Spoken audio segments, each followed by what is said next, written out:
She heard the Alpha King call her worthless while carrying his child. Alina Vane thought love had finally found her. But behind a locked council door, she discovered the brutal truth. She was never his chosen mate, just a pawn, a vessel, a mistake. What happens when a woman with nothing left to lose walks away from the most powerful wolf in the territory? Stay until the end to see how she repays betrayal with something far more dangerous than revenge. And tell us in the comments, what city are you watching from? The rain hadn't stopped in 3 days. Alina Vane stood at the edge of the stone terrace, staring out at the Grey Ridge compound as water poured from the slate roofs and turned the dirt paths into rivers of mud. The cold bit through her thin sweater, but she didn't move. Cold was easier to feel than what was growing inside her chest, something fragile and desperate and foolish. Hope. She pressed a hand to her stomach, barely rounded yet, barely real, but real enough. Real enough that she'd whispered the truth to Kael last night in the dark, her voice shaking, waiting for him to say something, anything. He'd kissed her forehead, held her close, said nothing. That should have been the warning. But Alina had never been good at reading warnings. She'd spent her whole life on the outside, a low-ranking wolf in a pack that valued strength, lineage, and obedience above all else. Her parents were dead. Her bloodline was unremarkable. She had no allies, no leverage, no reason to matter. Until Kael noticed her. Kael Draven, Alpha King of the Northern Packs. A man so controlled, so precise, that even his silences carried weight. He was beautiful in the way predators were beautiful, sharp edges and cold eyes, and a presence that made the air feel heavier when he entered a room. And for reasons Alina still didn't understand, he'd chosen her. 3 months ago, he'd pulled her aside after a border patrol, asked her name, looked at her like she was something other than invisible. 2 months ago, he'd taken her to bed, and she'd gone willingly, desperately, like someone starving finally offered food. 1 month ago, he'd told her she was his, not in front of the pack, not in any official way, but in the dark, in private, when it was just the two of them and the world felt small enough to hold. He'd said it. You're mine. She'd believed him. God, she'd believed him. Now, standing in the rain with his child growing inside her, Alina tried to hold on to that belief. Tried to ignore the looks from the council members, the whispers in the halls, the way Kael's second-in-command, Gareth, watched her like she was a stray dog that had wandered too close to the feast. She wasn't supposed to be here. The council meeting had started an hour ago, and mates weren't allowed inside.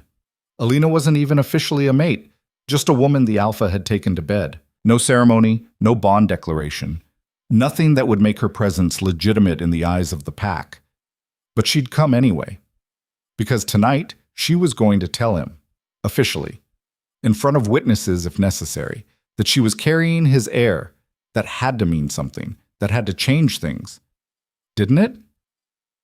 The main hall doors were 10 feet of carved oak, sealed tight against the weather and outsiders alike. Alina approached slowly, her boots squelching in the mud, her heart hammering so hard she thought it might crack a rib. Voices drifted through the cracks, low, tense, controlled.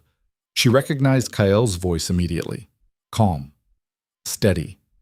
The voice that had whispered her name in the dark, then Gareth's, sharper, cutting through like a blade.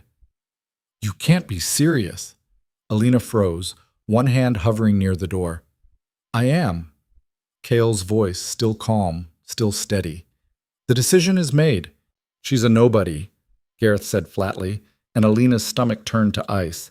No rank, no lineage, no value to the pack whatsoever. If you acknowledge the child, I won't. The world stopped. Alina's hand went to the doorframe, fingers digging into wet wood hard enough to splinter. She couldn't have heard that right. She couldn't have... The pregnancy is a complication, Kael continued, his tone as even as if he were discussing patrol schedules or supply routes. Not a bond. I'll provide for the child discreetly, of course, but there will be no public claim. Alina Vane is not my mate. She never was. Silence in the chamber. Alina couldn't breathe. Then another voice, older, rasping, dripping with satisfaction. Counselor Taryn. And if she protests, if she demands recognition, she won't. Kael's voice didn't waver, didn't hesitate. She has nothing, no family, no allies, no standing in this pack. She'll accept what I offer or she'll leave. Either way, the matter is contained. Gareth snorted. Contained. That's one word for it. Do you have a better solution? Kyle asked, and there was something cold in his voice now. Dangerous. Several, Gareth said smoothly. But you won't like them. Try me. Make her disappear. Alina's breath stopped completely. The rain hammered down around her. Water ran into her eyes, her mouth. She couldn't move, couldn't think. No. Cale's voice hardened, and for one desperate second, Alina felt a flicker of something. Relief, maybe. Hope. She's done nothing wrong. She doesn't deserve that. She's a liability, Gareth shot back. A weak link. A mistake you made in a moment of poor judgment. If the other packs find out you got some lowborn stray pregnant and then refuse to claim her, they'll see it as weakness. They'll challenge you. You know they will. They won't find out, Kyle interrupted, voice like iron. Because this stays in this room. No one speaks of this outside these walls. Understood? Murmurs of agreement rippled through the chamber. Taryn's voice again, oily and satisfied. And the girl, what do we tell her? Nothing, Kyle said. I'll handle it. How? That's my concern. Gareth laughed, low and humorless. You're going to break her heart and then expect her to stay quiet about it? You really think she'll just accept being your dirty secret? She'll accept what I give her, Kale said quietly, because the alternative is worse, and she's smart enough to know it. Alina didn't hear the rest. She was already walking, not running, not stumbling, just walking, steady, controlled, one foot in front of the other, her body moving on autopilot while her mind shattered into 1,000 pieces. She's done nothing wrong. That was the worst part, wasn't it? She hadn't seduced him, hadn't schemed or manipulated or lied her way into his bed. She'd just been stupid enough to believe him when he touched her. Stupid enough to think she mattered. Stupid enough to think that maybe, finally, someone saw her as more than background noise. Stupid enough to hope. The rain soaked through her hair, her clothes, her skin, but she didn't feel it. She didn't feel anything except the cold, sharp clarity of understanding. She had been a fool, and now she had a choice: stay and beg, stay and accept whatever scraps Kyle threw her way. Money, maybe, a quiet place to live, hush money to keep her mouth shut. She could take it. She could survive on it. She could raise her child in the shadows, always wondering if today was the day Gareth convinced Kyle that making her disappear was the smarter play. Or she could leave, walk away with nothing but her pride and her child and the clothes on her back. No protection, no resources, no pack, just survival. Alina reached her quarters in the East Wing, small plain meant for unmated wolves of low rank. She'd lived there for 2 years and never bothered to make it feel like home. There was no point. She'd always known she didn't belong. Now she moved through the room like a ghost, pulling a worn backpack from under the bed. She packed quickly, efficiently. Her hands didn't shake. A few changes of clothes, the small amount of cash she'd saved from her patrol stipends, a hunting knife her father had given her before he died, her mother's pendant, the only thing she had left of her family, a simple silver chain with a wolf charm no bigger than her thumbnail. That was it.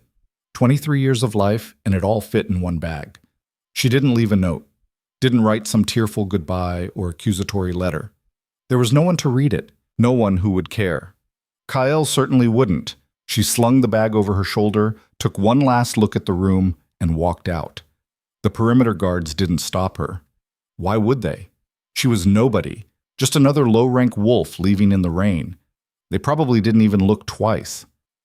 By the time Kyle's meeting ended, Alina Vane was already 5 miles gone, swallowed by the forest and the storm. Sucked. Kale Draven had been Alpha King for 6 years.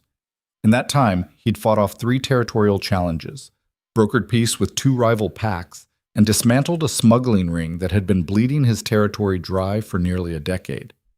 He'd done it all with the same cold precision that had earned him his title in the first place. Control was everything. Emotion was weakness. And he'd learned a long time ago that the moment you let your guard down, the wolves around you would tear you apart. So when Gareth had cornered him 2 months ago with reports that Alina Vane, a low-born, unremarkable wolf with no rank and no allies, had been seen entering Kyle's private quarters repeatedly, Kyle had known exactly what was coming. A trap. Not from Alina. She didn't have the cunning for it. She was exactly what she appeared to be: quiet, competent, undemanding. She did her job on patrol, kept her head down, never asked for special treatment. But the council, Gareth, the dozen power-hungry bastards who'd been circling Kyle for years, waiting for him to make a mistake, they'd use her. And he had made a mistake. He'd let himself want her. It had started as nothing, a brief distraction. She was different from the high-born females who circled him at every gathering, all perfume and ambition and calculated smiles. Alina didn't want anything from him. She didn't fawn, didn't flirt, didn't play games. She just existed. Steady, present, real. And God help him, he'd wanted something real. But real was dangerous. Real got people killed. When she'd told him she was pregnant, Kyle had felt the walls closing in immediately. He'd held her, kissed her forehead, said nothing. Because what could he say? That he wanted her? That he'd claim her in front of the whole pack and damn the consequences? He couldn't. The council would use it against him. They'd call him weak, reckless, unfit to lead. They'd say he'd let his judgment be clouded by a low-born nobody. And if he tried to elevate her, tried to make her Luna, they'd tear the pack apart fighting it. Worse, they'd kill her. Gareth had made that clear in their private conversation last week, the one Kyle hadn't told anyone about. She's a liability. If you claim her, the pack will fracture. And if the pack fractures, she'll be the first casualty. Kale knew Gareth was right, so he'd done the only thing he could. He'd lied. He'd stood in front of the council and told them Alina meant nothing, that the child was an inconvenience he'd handle discreetly, that she wasn't his mate and never would be. And he'd hated every word. But it was necessary. Because if the council thought she mattered, if they thought Kyle cared, they'd kill her just to prove a point. So he'd protected her the only way he knew how, by making her invisible, by cutting her loose before they could use her against him. Now, standing in the rain outside her empty quarters 3 hours after the meeting ended, Kale stared at the open door and felt something crack in his chest. She was gone. "Sir." Gareth appeared behind him, boots splashing in the mud, his expression carefully neutral. "She left 2 hours ago, headed south on foot. Alone." Kale didn't turn. "And you didn't stop her." "You said she was free to leave." Gareth's tone was mild, reasonable. "I assumed you meant it." Kale's jaw tightened. "I said she'd accept what I offered or leave. I didn't say let her walk into the wilderness pregnant and unprotected in the middle of a storm." Gareth's expression didn't change. "Do you want me to bring her back?" Kyle was silent for a long moment, rain streaming down his face. Then, quietly, "No." "No?" "She made her choice." Kale's voice was flat, empty. "Let her go." Gareth studied him, eyes narrowed. "And the child?" Kale's hands curled into fists at his sides. "Track her," he said finally. "Discreetly. Make sure she reaches a city safely. Set up an account in her name, enough to live on, enough to raise the child. She doesn't need to know where it came from." Gareth raised an eyebrow. "You want to fund her exile?" "I want to keep her alive." "Why?" Kale finally turned and the look in his eyes was cold enough to freeze blood. "Because if she dies out there, it's on me. And I've got enough ghosts already. Do it." Gareth nodded slowly. "Understood." He left. Kale stood alone in the rain, staring at the empty room. She'd taken almost nothing. Just a bag, a knife, a pendant. No note, no plea, no tearful accusation. She'd hurt him. He knew she had. The door had been cracked just enough, and Alina was too smart not to understand what she'd overheard. And instead of confronting him, instead of demanding answers or throwing his betrayal in his face, she'd walked away. Quiet. Controlled. Decisive. Exactly the way he would have done, and that, more than anything, told him he'd just made the worst mistake of his life. But it was done. She was gone. And Kyle Draven, alpha king of the northern packs, had a council to dismantle. Tuts. 6 months later. The apartment was small. 2 rooms, barely. A kitchen alcove with a hot plate and a sink that dripped. A bathroom with tiles that had probably been white 20 years ago. A single window that looked out onto a brick wall. Alina didn't mind. She'd found it in a human city called Greyport, 300 miles south of Grey Ridge, far enough that no wolf would accidentally scent her, close enough that she could still reach wild land if she needed to shift. It was a fourth-floor walk-up in a neighborhood that asked no questions, took cash, and didn't care who you were as long as you paid rent on time. She worked nights at a diner called Rosie's, slinging coffee and burgers to truckers and insomniacs. The owner, a woman named Marie with kind eyes and hands scarred from decades of fry grease, had taken one look at Alina's swollen belly and hired her on the spot. "You run from someone?" Marie had asked bluntly. Alina had hesitated, then nodded. "He coming after you?" "No." Marie had studied her for a long moment, then shrugged. "Good. You work hard, you show up on time, we won't have problems. You need an advance on your first paycheck?" Alina had almost cried.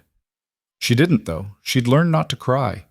Now, 6 months later, she moved through the small apartment with the careful balance of someone whose center of gravity had shifted. Her stomach had grown steadily, slowly at first, then all at once, until she couldn't see her feet anymore, and climbing the 4 flights of stairs left her winded. She worked as many shifts as Marie would give her, saved every penny she didn't spend on rent and food, bought secondhand baby clothes from thrift stores, a crib from a garage sale, blankets, diapers, formula, just in case. She didn't think about Kael. That was a lie. She thought about him constantly, but she didn't let herself feel it. Feelings were dangerous. Feelings made you weak. Feelings made you believe in things that weren't real. And Alina couldn't afford to be weak anymore.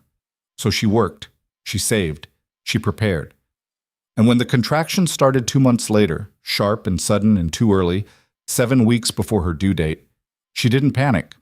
She just grabbed her bag, walked herself down 4 flights of stairs, and took a cab to Greyport General Hospital. They asked if she wanted to call anyone. She said no. They asked for her insurance.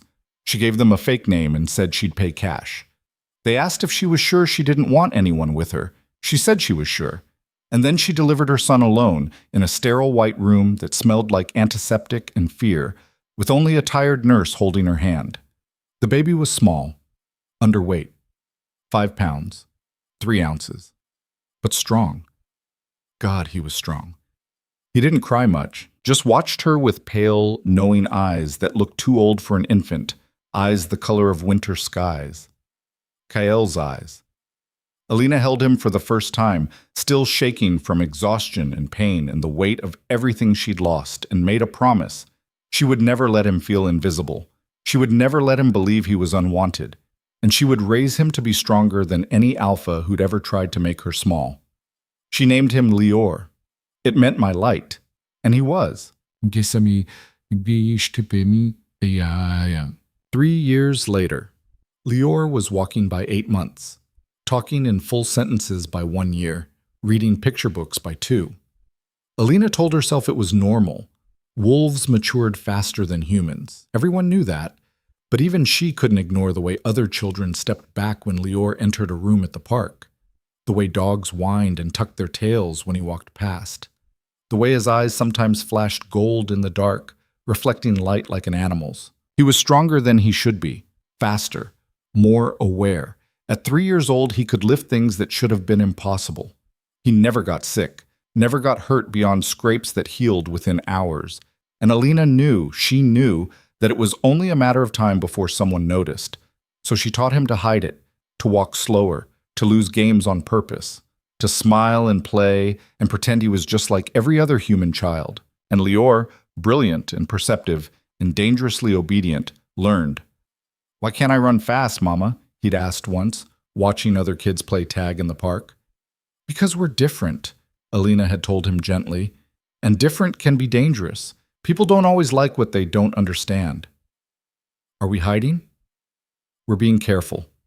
Lior had nodded, solemn and serious. "Okay," and he never asked again.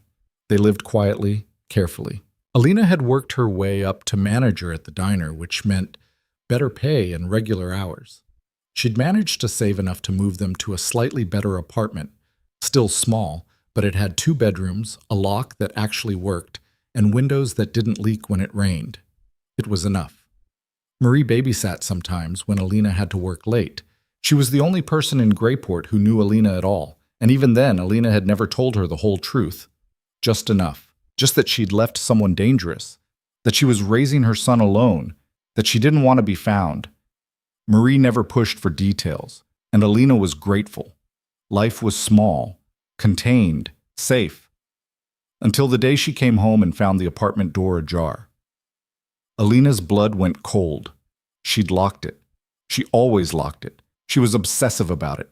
She pushed the door open slowly, every instinct screaming at her to run, to grab Lior from daycare and disappear. But Lior was supposed to be at daycare. Unless the apartment was trashed, furniture overturned, drawers emptied onto the floor, her mattress slashed open, stuffing spilling out, her clothes scattered everywhere. And in the center of the living room, standing perfectly still with his hands at his sides, was Lior. He looked up at her with those two old eyes. They were looking for something, he said calmly. Too calmly for a 3-year-old. Alina crossed the room in 2 strides, pulling him into her arms, checking him for injuries. Are you okay? Did they hurt you? How did you get here? I heard them from daycare. Lior pointed toward the window. I climbed out and came home. I hid, like you taught me. He pointed to the closet. Alina's heart hammered. You climbed out of daycare? The window was open. I was quiet.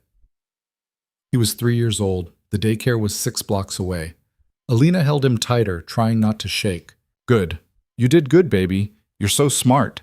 She scanned the room over his head. Nothing valuable was missing. Her laptop was still on the desk. The cash she kept hidden in the freezer, emergency money, run money, was untouched. They hadn't been robbing her. They'd been searching. For what? Alina's heart pounded. She didn't know. But she knew one thing for certain. They'd just run out of time. 2 days later, Alina was closing up Rosie's diner when she felt it, a prickling at the back of her neck. The instinctive awareness of being watched, a feeling she hadn't felt in 4 years but recognized immediately. Wolf. She turned slowly, wiping down the counter with hands that didn't shake. The street outside was empty. Rain-slicked pavement reflecting streetlights, a few cars passing. Nothing unusual, but the scent was there. Faint, deliberate, hunting. Her stomach dropped. She locked the diner door with shaking hands, checked twice, and walked quickly toward the bus stop. Her keys were laced between her fingers like claws. Her phone was in her pocket, Marie's number on speed dial. The scent followed. She didn't run. Running would confirm she knew, confirm she was prey. But when she turned the corner into the alley shortcut, stupid, you know better, a figure stepped out of the shadows. Male, tall, broad-shouldered, unfamiliar face but familiar stance. Pack. Alina Vane, he said softly. His voice was smooth, educated, dangerous. She didn't answer, didn't confirm, just stared at him with blank eyes. You're hard to find. He smiled. It didn't reach his eyes. But not impossible. Not when you're carrying something so valuable. I don't know you, Alina said flatly. And I'm not carrying anything. You've got the wrong person. Do I? He tilted his head, studying her like she was something interesting under glass.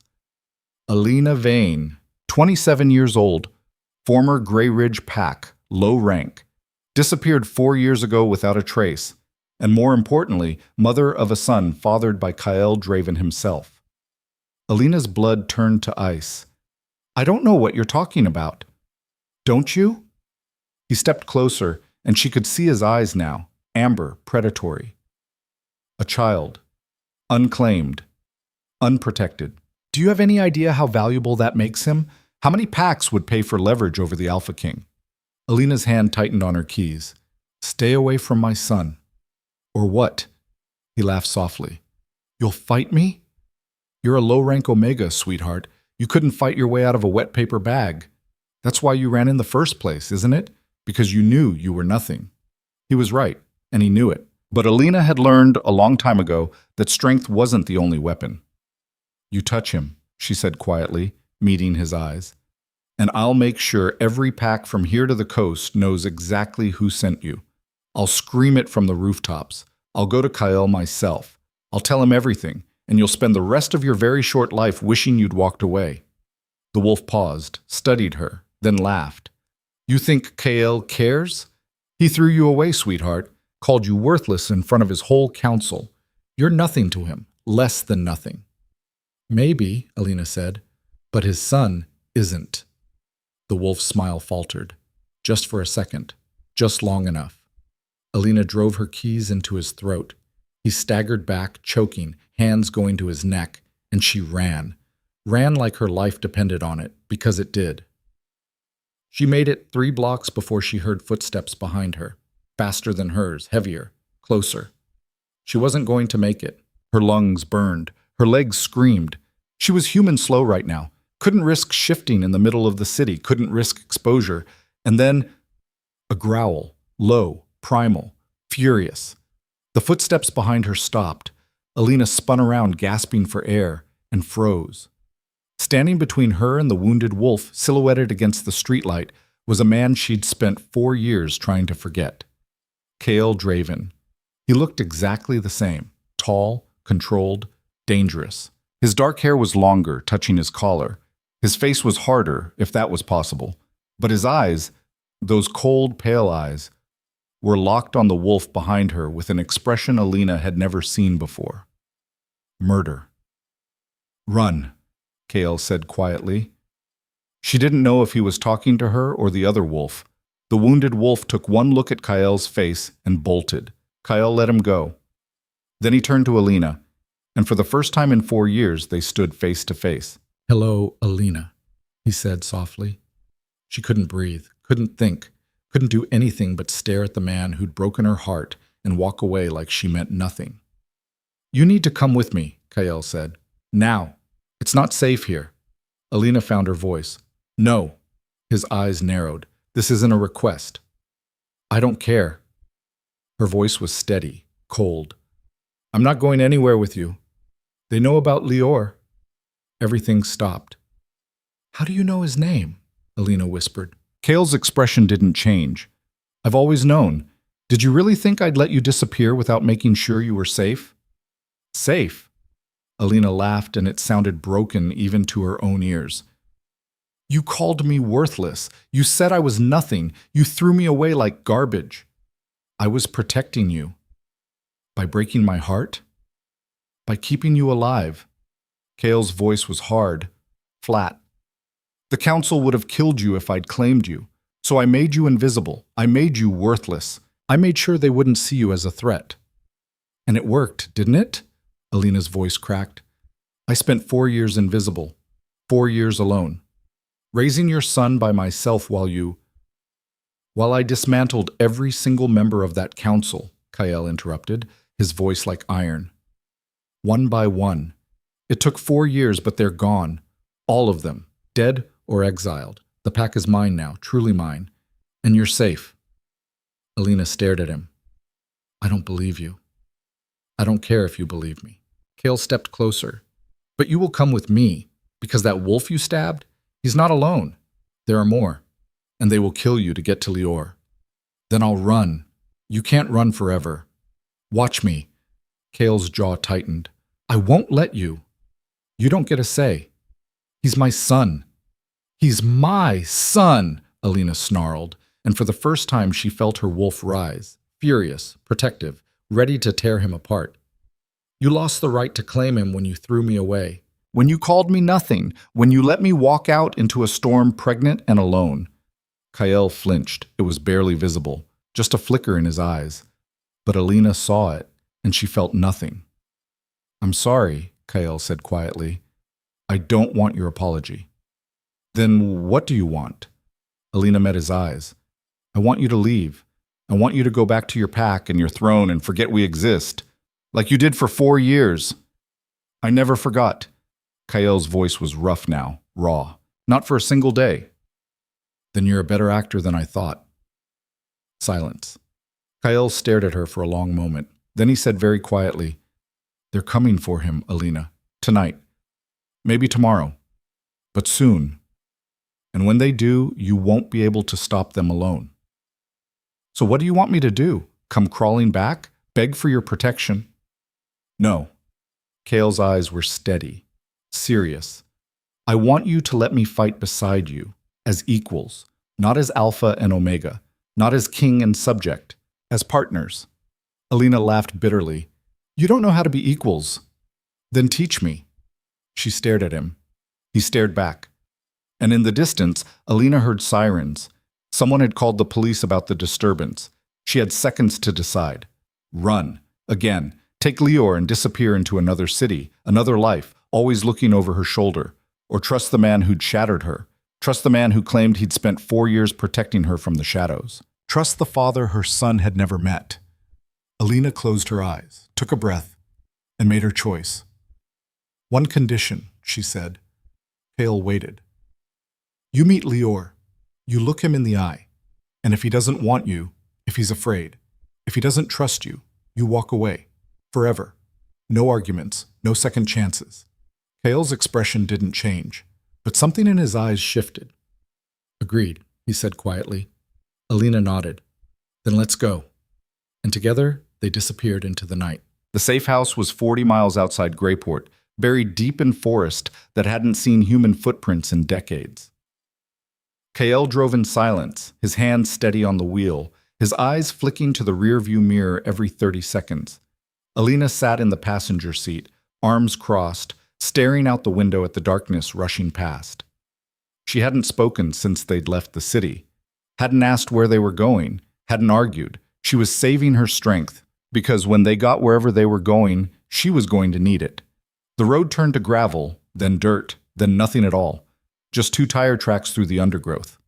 The headlights caught the outline of a cabin tucked between ancient pines, small and plain and forgettable. Perfect. Kyle killed the engine. The silence was deafening. We'll stay here tonight, he said finally. It's secure. No one knows about it, except me. Alina didn't move. And Lior? I have someone watching him, someone I trust. Who? Her name is Mara. She's been living in Greyport for 2 years, keeping an eye on you both. She's good. The best tracker I have. Alina's head snapped toward him. You've been watching us? Protecting you. Without my knowledge, without my permission. Kale's jaw tightened. You wouldn't have accepted it if I'd asked. You're damn right I wouldn't have. Alina shoved the car door open and climbed out, her legs shaking with exhaustion and adrenaline. You don't get to make decisions for me anymore, Kael. You lost that right. She slammed the door hard enough to rattle the frame. Kael followed her out, slower, more controlled. I'm not trying to control you. Then what are you trying to do?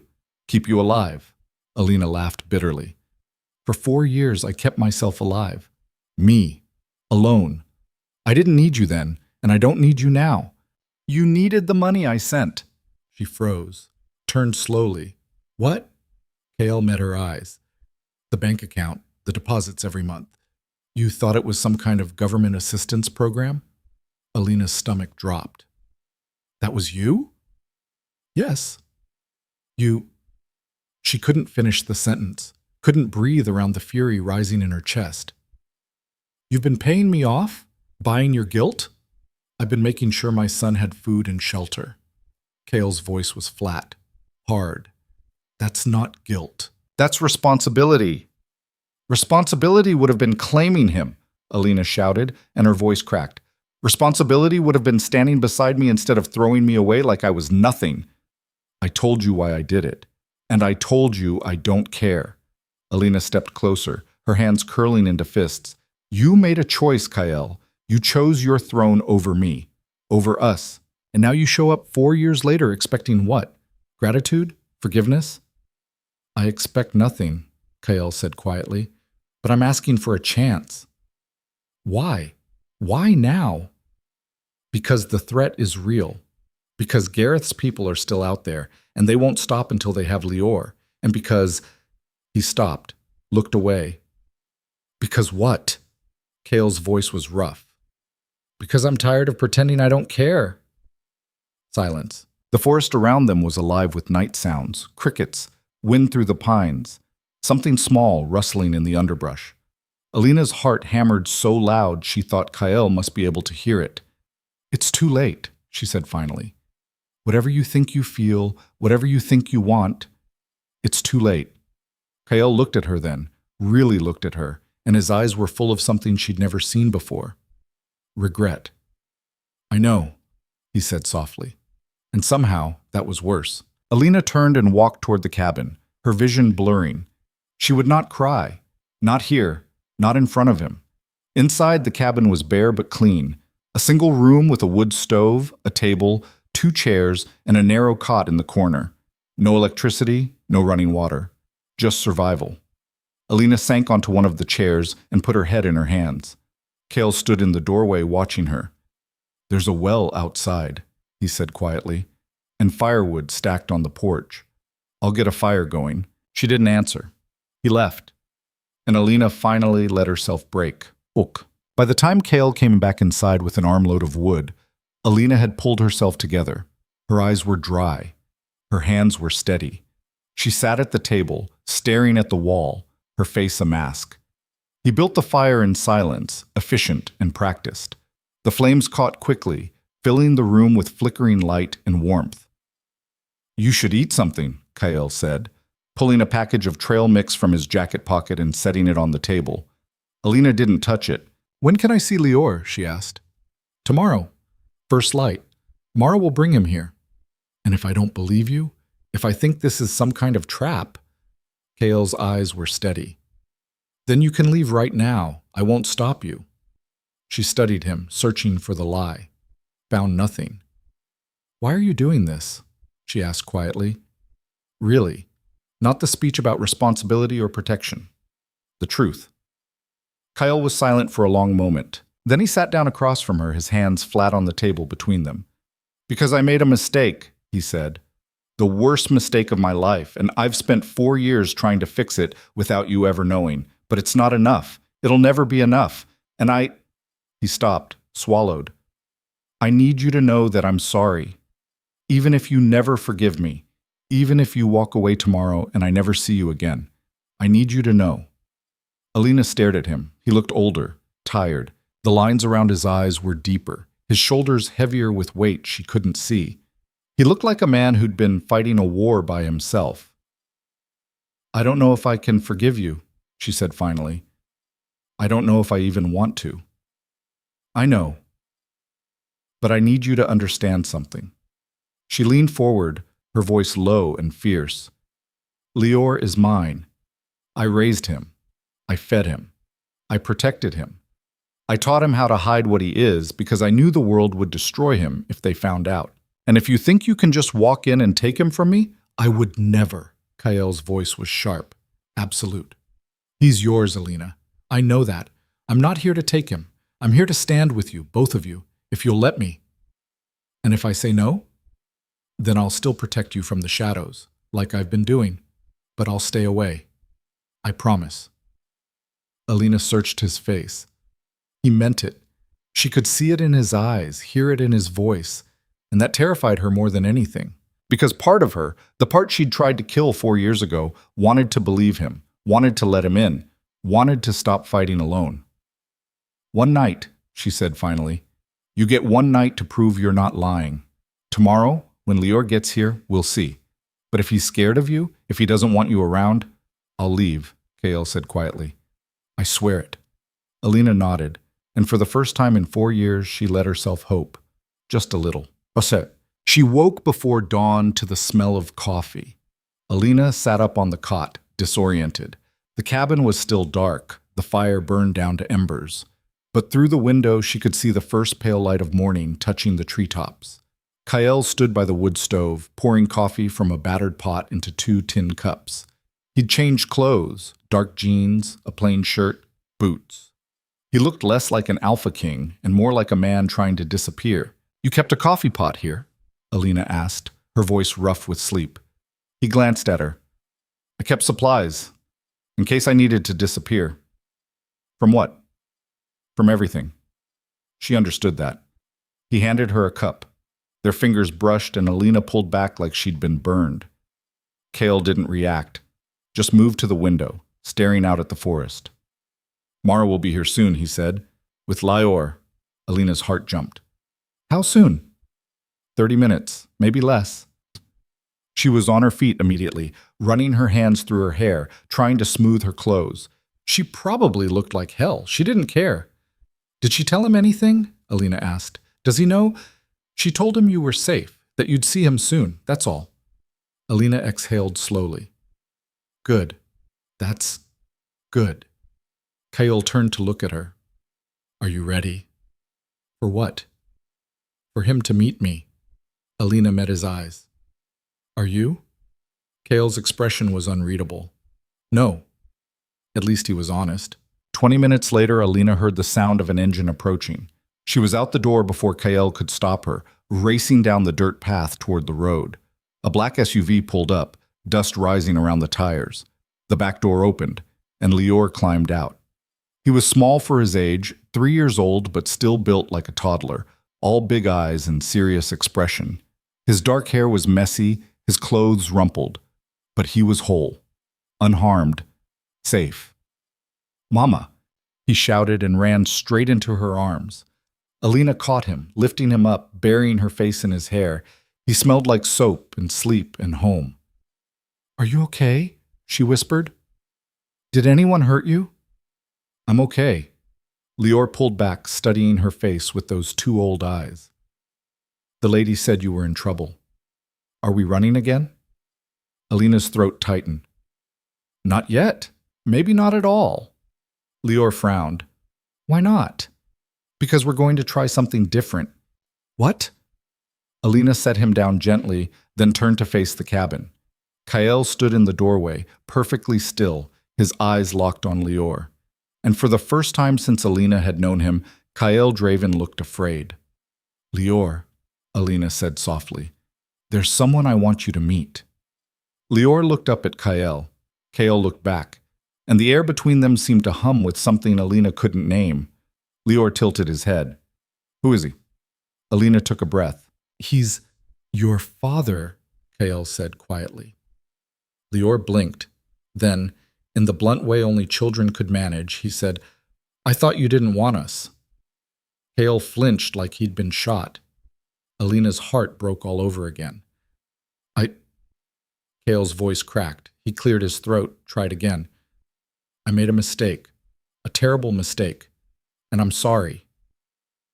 Lior studied him for a long moment. Then he looked up at Alina. Do you believe him? Alina hesitated. Then, honestly, she said, I don't know yet. Lior nodded, like that made perfect sense. Then he walked up to Kyle, stopped 3 feet away, and stared up at him with those pale, knowing eyes. Are you strong? Lior asked. Kyle blinked. What? Mama says we have to be strong. Are you strong enough to protect us? Kale crouched down, bringing himself to Lior's eye level. I'm strong enough to try, he said quietly. And I'll spend the rest of my life proving it, if you'll let me. Lior considered this. Then he held out his small hand. Okay, he said simply. Kale stared at the offered hand like it was the most precious thing in the world. Then he took it, and Alina watched something break and heal in Kyle's face all at once. Behind them, the woman who'd driven Lior, Mara presumably, cleared her throat. We've got a problem, she said. Alina turned. What? Mara's expression was grim. 2 vehicles just passed the main road, moving slow, scanning. They're searching for something. How far? Kale asked, his voice sharp. 5 miles. Maybe less. How many? 6. Maybe 8. All wolves.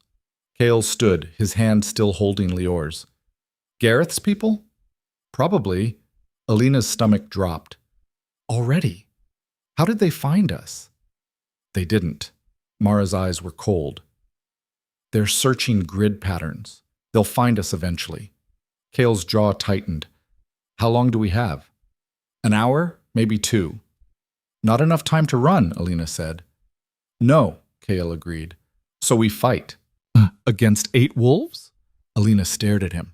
Are you insane? I'm not letting them take him. Kale's voice was iron. And neither are you. He was right. Alina looked down at Lior, who was watching them both with calm, serious eyes. Mama, he said quietly, are the bad people coming? She knelt beside him. Yes, baby, but we're going to stop them. How? I don't know yet. Lior thought about this. Then he said, I can help. No. Alina's voice was sharp. Absolutely not. You stay hidden. You stay safe. That's the rule.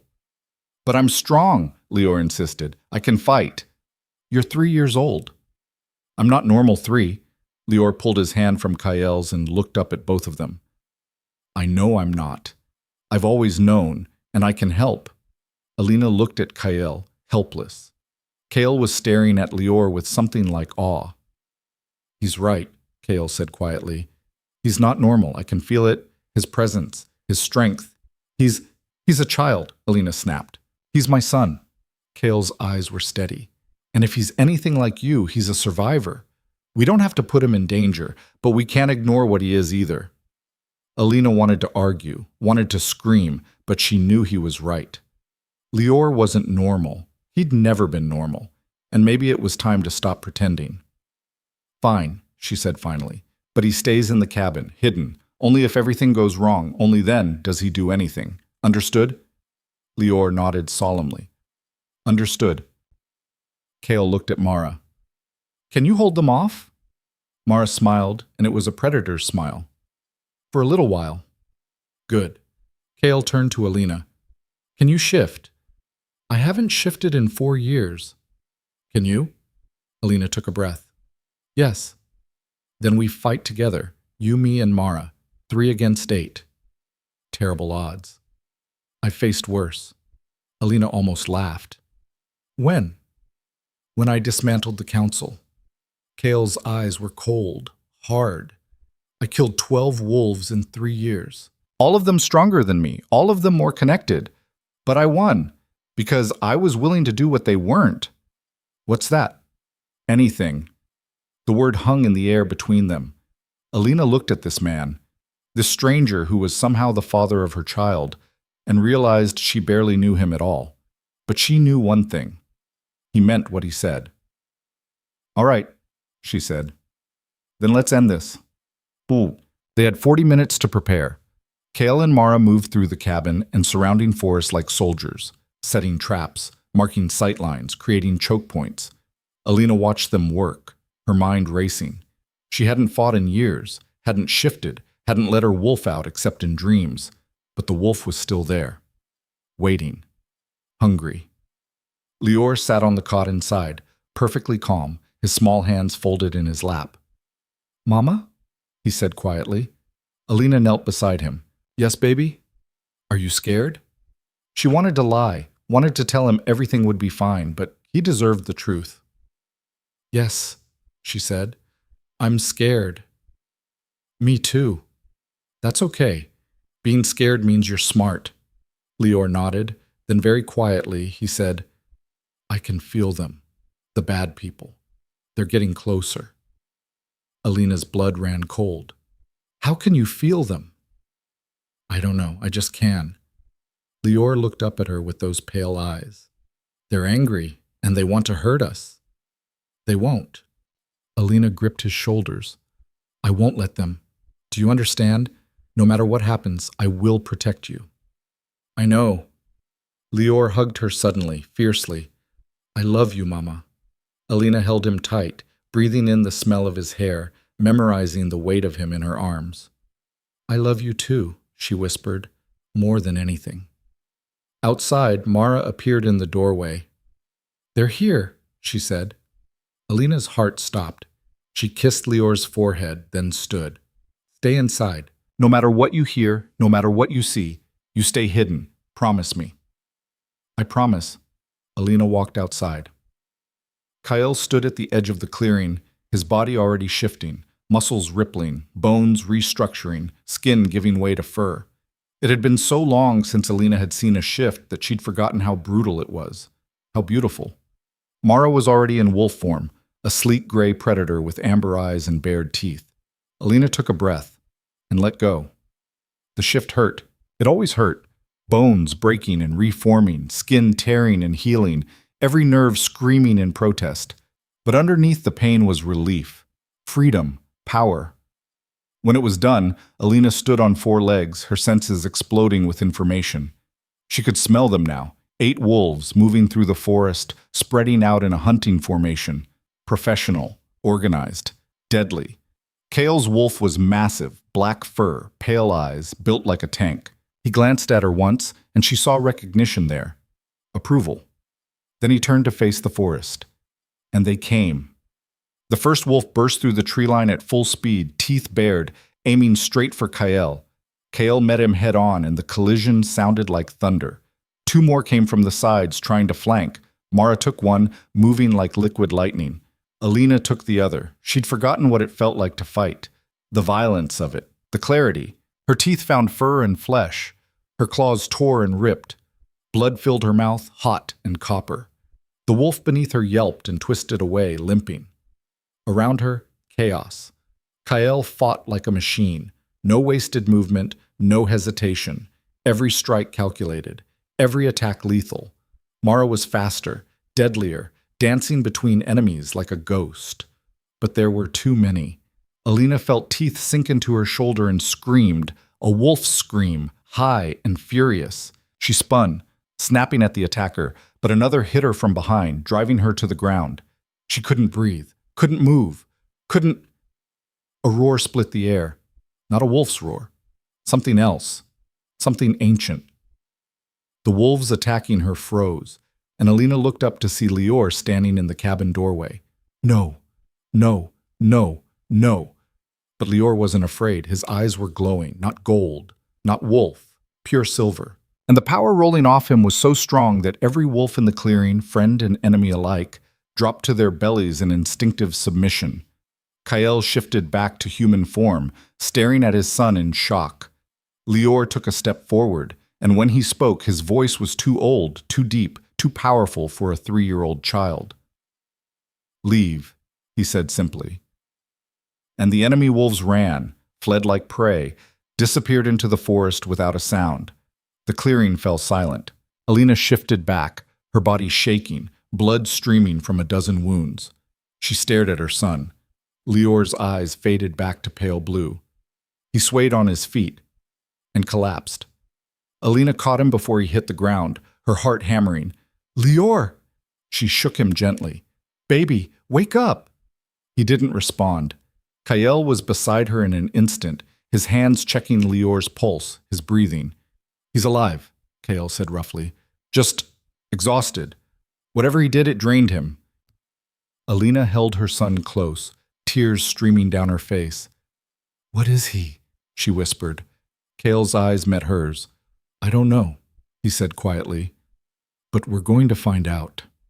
Lior didn't wake for 3 days. Alina barely left his side. She sat in a chair beside the narrow cot, watching his chest rise and fall, counting each breath like a prayer. His small face was pale, his body still, but his pulse was steady, strong. Too strong for a child who'd collapsed after unleashing power that had sent 8 grown wolves running. Kyle had moved them to a different safe house, this one deeper in the wilderness, harder to find, with reinforced doors and windows that didn't break easily. Mara stood guard outside, rotating shifts with 2 other wolves Kyle claimed he trusted. Alina didn't trust anyone. She sat with a loaded gun on the table beside her, her hunting knife strapped to her thigh, and waited. On the morning of the 4th day, Lior's eyes opened. "Mama?" Alina was on her feet instantly, her hand going to his forehead. No fever. His skin was cool, normal. "I'm here, baby. I'm right here." Lior blinked slowly, looking around the unfamiliar room. "Where are we?" "Somewhere safe." "Did the bad people come back?" "No." Alina smoothed his hair back from his forehead. "You scared them away, do you remember?" Lior frowned, his small face scrunching in concentration. "I remember being angry, and then light. Everything was light." "What kind of light?" "I don't know. It was inside me. It wanted out." He looked up at her with those 2 old eyes. "Did I hurt anyone?" "No, you protected us." "Good." Lior sat up slowly, swaying a little. "I'm hungry." Alina laughed, relief flooding through her so fast it made her dizzy. "Of course you are. Come on." She helped him out of bed, supporting his weight as they walked to the main room. Kale was standing by the window, his back to them, staring out at the forest. He turned when he heard them approach. His eyes went straight to Lior. "You're awake." Lior nodded. "Are you still my father?" The question was so blunt, so childlike, that Kyle actually smiled. Just a little. Yes, I'm still your father. Good. I decided I like you. Kale's expression softened in a way Alina had never seen before. I'm glad. Mara appeared in the doorway, her face grim. We need to talk. Now. The adults moved to the far side of the room while Lior ate scrambled eggs at the table, his legs swinging beneath the chair. What is it? Kyle asked quietly. Mara pulled out her phone, showing them a photo. This was posted on a pack message board 2 hours ago. Alina's blood ran cold. It was a photo of Lior, 3 years old, standing in the park near their old apartment in Greyport. Someone had circled his face in red. Below it, a single line of text. K.L. Draven's unclaimed heir. 50,000 to whoever brings him in alive. They put a bounty on my son? Alina's voice shook. They put a bounty on a 3-year-old child. It's not just the money. Mara's voice was flat. It's what he represents. Leverage over Kyle. Proof that the Alpha King fathered a child and refused to claim him. In pack politics, that's ammunition. Kyle's hands curled into fists. Who posted it? Anonymous. But the message board is pack only. Whoever did this has connections. Gareth, Kale said quietly. He's still alive, then. Looks like it. Alina stared at the photo of her son, her heart pounding. How many packs have access to this board? Every major pack in North America, maybe 100,000 wolves. Mara's eyes were sympathetic.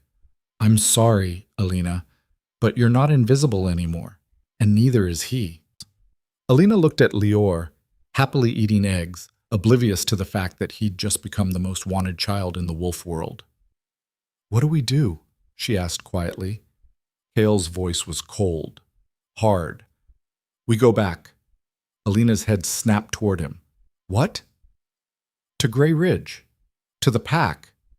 It's the only place we can protect him. Are you insane? They're the ones who wanted me gone in the first place. The council wanted you gone, Kyle corrected. And they're dead. All of them. The pack is mine now. Truly mine. And if I claim Lior publicly, if I acknowledge him as my heir, they'll kill him, Alina finished. Or they'll kill me to get to him, or both. No. Kale's eyes were steady. They won't. Because I'll make it clear that anyone who touches either of you answers to me, personally. And you think that'll be enough? Your word? My word backed by the full force of pack law, yes, Alina laughed bitterly. Pack law. The same law that let them call me worthless. The same law that let you throw me away. Kyle flinched. That was different. How? Because I was trying to protect you by keeping you hidden. Now the only way to protect you is to bring you into the light, make you untouchable. By making me your mate? Alina's voice was sharp. Is that your plan? Force a bond I never wanted just to keep us safe? No. Kale's jaw tightened. I would never force that. But I can claim Lior. I can give him my name, my protection, my rank. And I can make it clear that you are under my protection as well, whether or not we're bonded. Alina wanted to argue, wanted to tell him to go to hell. But she looked at Lior again, small and fragile and hunted, and knew she didn't have a choice. Survival meant swallowing her pride. Again. Fine, she said quietly. We go back, but on one condition. What? If your pack tries to hurt him, if they so much as look at him wrong, we leave. Immediately. No arguments, no negotiations. Understood? Kale met her eyes. Understood. And one more thing. What? Alina stepped closer, her voice low and fierce. If you ever betray us again, if you ever put your throne above my son, I will kill you myself. I don't care if you're an Alpha King. I don't care if every wolf in the world is on your side. I will end you. Are we clear? Kale didn't blink. Crystal. Good. Mara cleared her throat. Hate to interrupt, but we've got another problem. What now? Alina asked tiredly. The bounty's already generated responses. There are packs mobilizing, hunters heading this way. We've got maybe 12 hours before this place is surrounded. Kyle's expression hardened. Then we leave now. Mara, get the vehicles ready. Alina, pack light. We move in 10 minutes. Where are we going? Alina asked. Home, Kael said quietly, "whether we're ready or not." Bound. The drive to Grey Ridge took 8 hours. They traveled in convoy, 2 SUVs, 4 wolves total. Kyle drove the lead vehicle with Alina and Lior. Mara and 2 others followed behind, watching for tails. Lior fell asleep in the back seat, his head resting against the window. Alina watched him in the rearview mirror, her chest tight. "What if they don't accept him?" she asked quietly. Kale's hands tightened on the wheel. "They will." "How can you be so sure?" "Because he's mine. And what's mine is law." "That's not how it works. You know that." Kale was silent for a moment. Then he said, "There's something you need to know. About Lior. About what he did." Alina's stomach dropped. "What about it?" "That power he showed. That wasn't normal alpha strength. That was something else. Something old." "What are you saying?" "I'm saying that Lior isn't just my son. He's something more. Something the old stories talk about. A primal." Alina's blood ran cold. "That's a myth." "Is it? You saw what he did? 3 years old, and he made 8 trained wolves submit without even trying. That's not genetics. That's bloodline power. The kind that only shows up once in a generation. Maybe less. And if the pack finds out, then they'll have no choice but to accept him," Kyle said quietly. "Because primals don't answer to pack law. They are the law." Alina stared at him. "You're gambling with his life." "I'm betting on his strength." "There's a difference. And if you're wrong," Kale's eyes met hers in the mirror, "then I'll die protecting him, just like you would." Alina wanted to argue, wanted to tell him he was insane, but she knew he was right. They were both willing to die for Lior. It was the only thing they'd ever agreed on. They reached Grey Ridge just after sunset. The compound looked exactly the same. Stone buildings, slate roofs, wolves moving through the courtyard with purpose and precision. Alina had spent 2 years here and never felt like she belonged. Now returning with Kael's child in her arms, she felt like prey walking into a den of predators. The SUV stopped in front of the main hall. Wolves emerged from the shadows, surrounding them, watching, waiting. Kael stepped out first, his presence immediate and commanding. "Stand down! They're with me!" No one moved. Alina climbed out slowly, Lior in her arms. He was awake now, watching everything with wide, solemn eyes. "Who's the woman?" someone called from the crowd. "Alina Vane," Kael said calmly. "And the child is my son, Lior Draven. Anyone who has a problem with that can take it up with me, personally." Silence. Then, from the back of the crowd, a voice Alina recognized. "Well, well, look who came crawling back." Gareth. He stepped forward, older and leaner than Alina remembered, his face scarred from old fights. His eyes were cold, calculating. "I thought you were dead," Kael said flatly. "Disappointed?" Gareth smiled. "I survived. Barely. Took me 3 years to heal from what you did. But I'm back. And guess what? The pack voted me in as second while you were busy playing house with your little stray." Kael's expression didn't change. "Then they can vote you out. Can they? Because from where I'm standing, you just brought an unclaimed bastard into pack territory and demanded we all bow down. That's not how this works, Kael. You know that." "He's not unclaimed. I'm claiming him now, publicly, in front of witnesses." Gareth laughed. "Oh, this is rich. You threw her away 4 years ago, called her worthless, and now you want us to accept her bastard as your heir? What changed?" "Everything," Kael said quietly. "Not good enough." Gareth's eyes shifted to Alina. "Tell me, sweetheart, did you come back because you love him? Or because you ran out of options?" Alina met his gaze. "I came back because my son deserves better than being hunted like an animal. And if that means standing next to the man who broke my heart, then that's what I'll do." Gareth's smile widened. "Honest, I like that. But honesty doesn't change pack law. You want the boy recognized? Fine. Prove he's worth it." "How?" Kael asked, his voice dangerous. "Trial by dominance. The old way. You and the boy, against the pack's judgment. If he can prove his strength, we'll accept him. If not..." Gareth shrugged. "Well, we'll see." Alina's heart stopped. "He's 3 years old. You can't... He's a wolf. Gareth interrupted. Age doesn't matter. Strength does. Oh, unless you're saying he's weak. I'm saying he's a child. Then maybe he shouldn't be here. Gareth's eyes were cold. But if you want pack protection, if you want him recognized as Kael's heir, then he proves himself. Tonight, in the sacred grove, in front of everyone. Kael's jaw tightened. And if I refuse? Then you're welcome to leave. But the bounty stands, and the next pack that finds you won't be as generous as I'm being. Alina looked at Kael. Don't do this. We don't have a choice, Kael said quietly. There's always a choice. Not this time.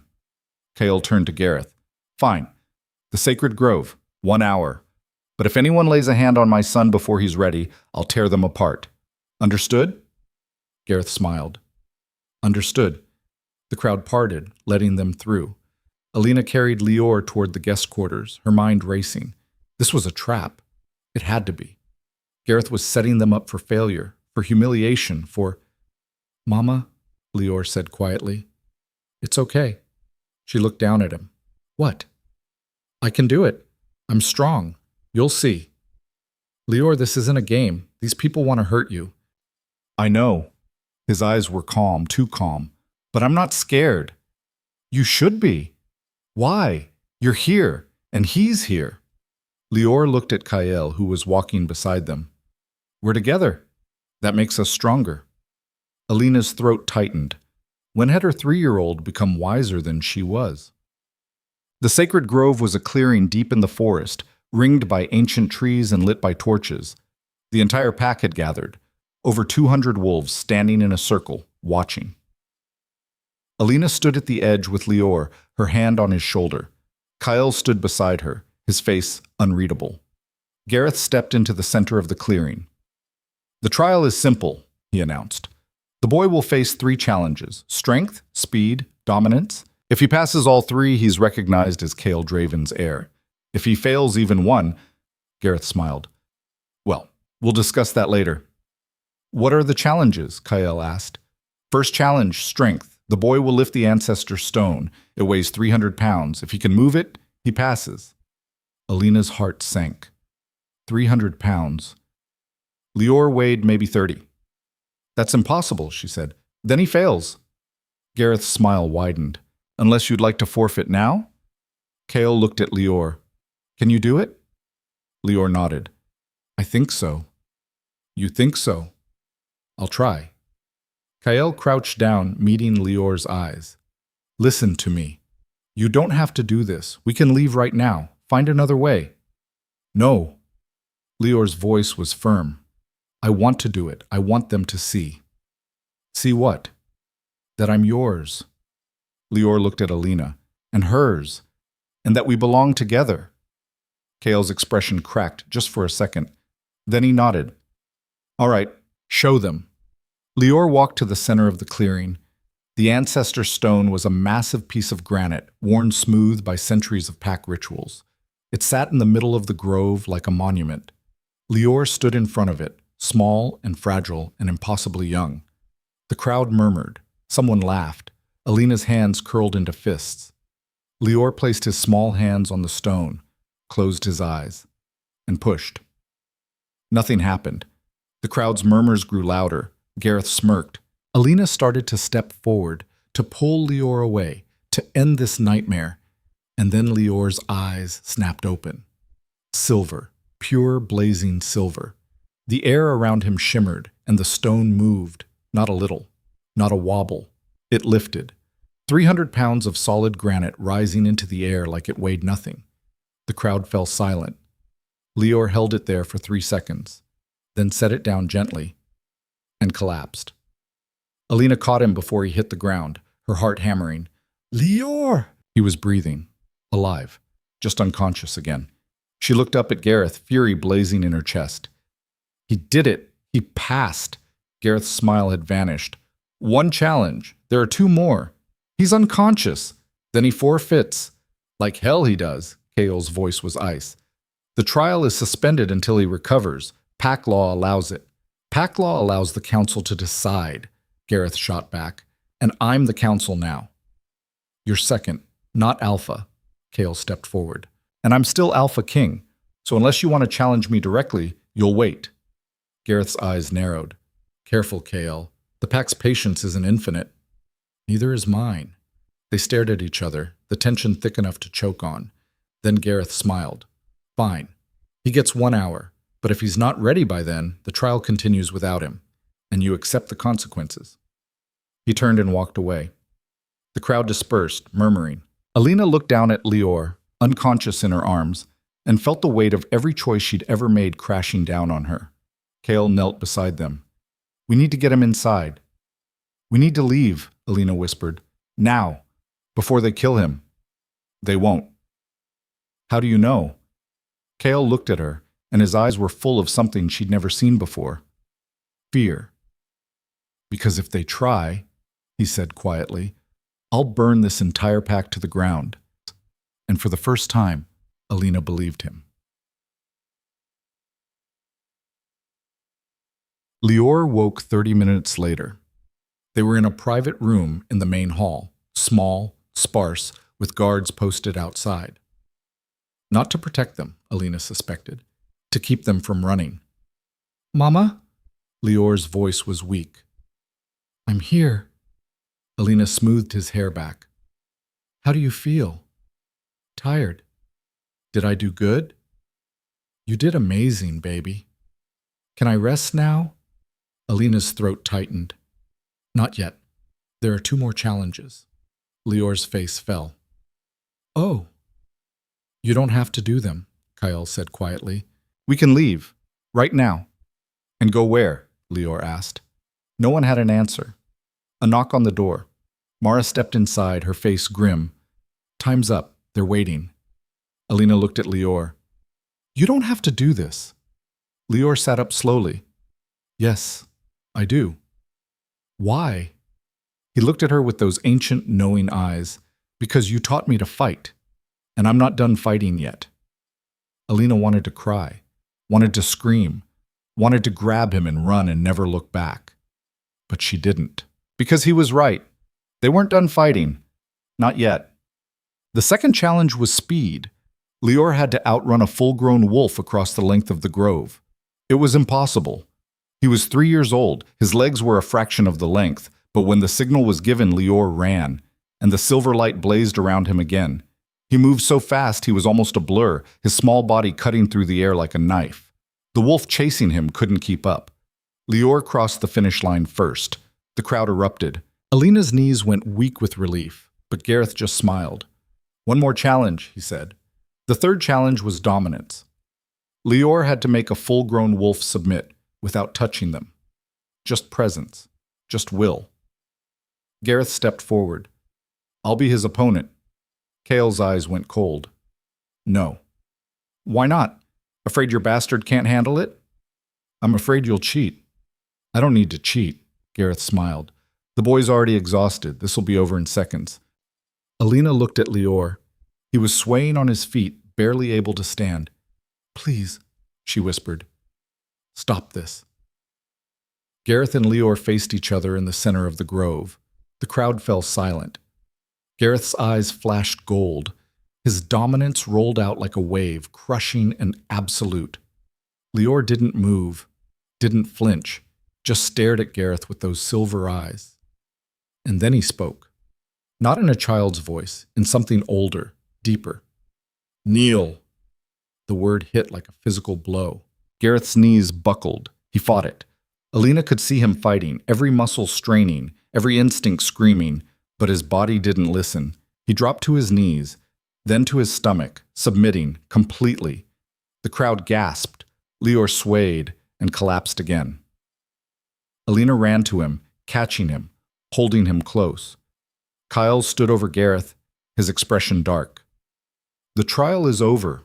He passed. All 3 challenges. Lior Draven is recognized as my heir. Anyone who disputes this answers to me. Gareth looked up, fury blazing in his eyes. This isn't over, he said quietly. Yes, Kyle said. It is. But as Alina carried her unconscious son away from the grove, she knew Gareth was right. This was far from over. This was far from over. Alina knew it the moment she carried Lior through the main hall doors. She could feel eyes on her back, cold, calculating, hostile. The pack had witnessed something they couldn't explain, something that violated every assumption they'd held about bloodlines and power and the natural order of things. A 3-year-old child had just made their second submit. That kind of power didn't go unnoticed, and it sure as hell didn't go unpunished. Kyle led them to private quarters on the 3rd floor, rooms that had once belonged to the Alpha's family. The space was larger than anywhere Alina had lived in 4 years. High ceilings, windows that actually opened, a bed big enough for 3 people. She laid Lior down gently, pulling a blanket over his small body. He didn't stir. His breathing was shallow but steady, his face pale but peaceful. How many times can he do that before it kills him? Alina asked quietly. Kyle stood by the window, staring out at the compound below. I don't know. That's not good enough. I know. He turned to face her. Tomorrow, I'm bringing in someone who might have answers. An elder from the Northern Territories. She studied bloodline magic for 50 years. An elder? Alina's voice was flat. You mean someone from the same generation that tried to have me killed? She's different. She doesn't answer to pack politics. Just knowledge. And you trust her? I trust that she'll be honest, whether or not I like what she says. Kyle moved away from the window, his expression grim. But we have a more immediate problem. Gareth? Yes. What Lior did tonight humiliated him in front of the entire pack. He won't let that stand. Alina's hands curled into fists. Then we leave. Tonight. Before he tries something. We can't. Why not? Because running now would prove we're weak. It would invalidate everything Lior just accomplished, and Gareth would use it to turn the pack against us completely. So what do you suggest? We just wait for him to attack? No. Kyle's eyes were hard. We go on offense. Tomorrow morning, I'm calling a full pack assembly. I'm going to formally claim Lior as my heir and announce your status as under my direct protection. That won't stop Gareth. No. But it'll force him to challenge me openly instead of working in shadows. And when he does, Kyle's smile was cold. I'll end him. Alina stared at him. You want him to challenge you. I want this finished, one way or another. And if you lose? Kyle's expression didn't change. I won't. The certainty in his voice should have been reassuring. Instead, it terrified her. Because she'd heard that same certainty 4 years ago, when he'd promised the council that Alina meant nothing to him. And he'd been lying then, too. A soft knock on the door interrupted them. Mara stepped inside, her face tight with tension. We've got movement in the south wing. Gareth's people. They're gathering. Kyle's jaw tightened. How many? 20, maybe more. They're armed. With what? Silver. Alina's blood ran cold. Silver was forbidden in pack territory except during formal trials or executions. The fact that Gareth's people were carrying it meant they weren't planning to follow pack law. They were planning murder. Kale moved to a locked cabinet in the corner, pulling out a handgun and checking the clip. Get Alina and Lior to the safe room. Now. No. Alina stepped forward. I'm not hiding. This isn't a debate. You're right, it's not. Alina's voice was steady. Because I'm not letting you fight alone. Not this time. Alina, you said we're partners. Equals. Or was that just something you said to get me to come back? Kale stared at her, something shifting in his expression. If you stay, you fight, and people will die. Are you ready for that? Alina thought about the last 4 years, the fear, the hiding, the constant running. She was done running. Yes, she said simply. Kale studied her for a long moment. Then he pulled a second gun from the cabinet and handed it to her. Mara stays with Lior. If anything happens to us, she gets him out. Agreed? Agreed. Mara looked between them. You're both insane. Probably. Kale checked his weapon one more time. But we're also done playing by their rules. They left Mara standing guard outside Lior's room and headed downstairs. The main hall was empty, but Alina could hear movement in the corridors below. Footsteps, low voices, the metallic click of weapons being loaded. Kyle moved through the halls like he owned them. Because he did. Every wolf they passed stepped aside, eyes downcast, submitting to his presence. But Alina could feel the tension building, the anticipation. Something was about to break. They reached the council chamber just as Gareth and his people were gathering outside. 20 wolves, just like Mara had said. All of them armed. All of them looking at Kael like he was prey. Gareth stood at the front, a silver blade strapped to his hip. Kael. His voice was pleasant. Too pleasant. Going somewhere? I could ask you the same question. Just taking a walk, me and the boys. Thought we'd discuss pack business. Pack business. Kael's tone was flat. Is that what we're calling armed insurrection now? Gareth's smile widened. Insurrection. That's a strong word. I prefer intervention. Intervening in what? Your judgment. Gareth gestured to the wolves behind him. We've been talking, a lot of us, and we've come to a consensus. What happened tonight in the grove? That wasn't natural. That boy isn't natural. He's my son. He's an abomination. Gareth's voice hardened. 3 years old, and he's already stronger than most of us. What happens when he's 10, 15, 20? You think he's going to respect pack law? You think he's going to submit to anyone? He doesn't need to submit. He's my heir. He's a threat. Gareth took a step forward. And threats get eliminated. Kael's hand moved to his weapon. You want to eliminate my son? You go through me first. Funny. I was hoping you'd say that. Gareth's people spread out, forming a semicircle, blocking the exits. Alina's heart hammered. She counted the odds. 20 against 2.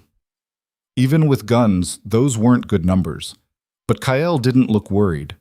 He looked calm, controlled, deadly. Last chance, Gareth, Kael said quietly. Walk away. Take your people and leave.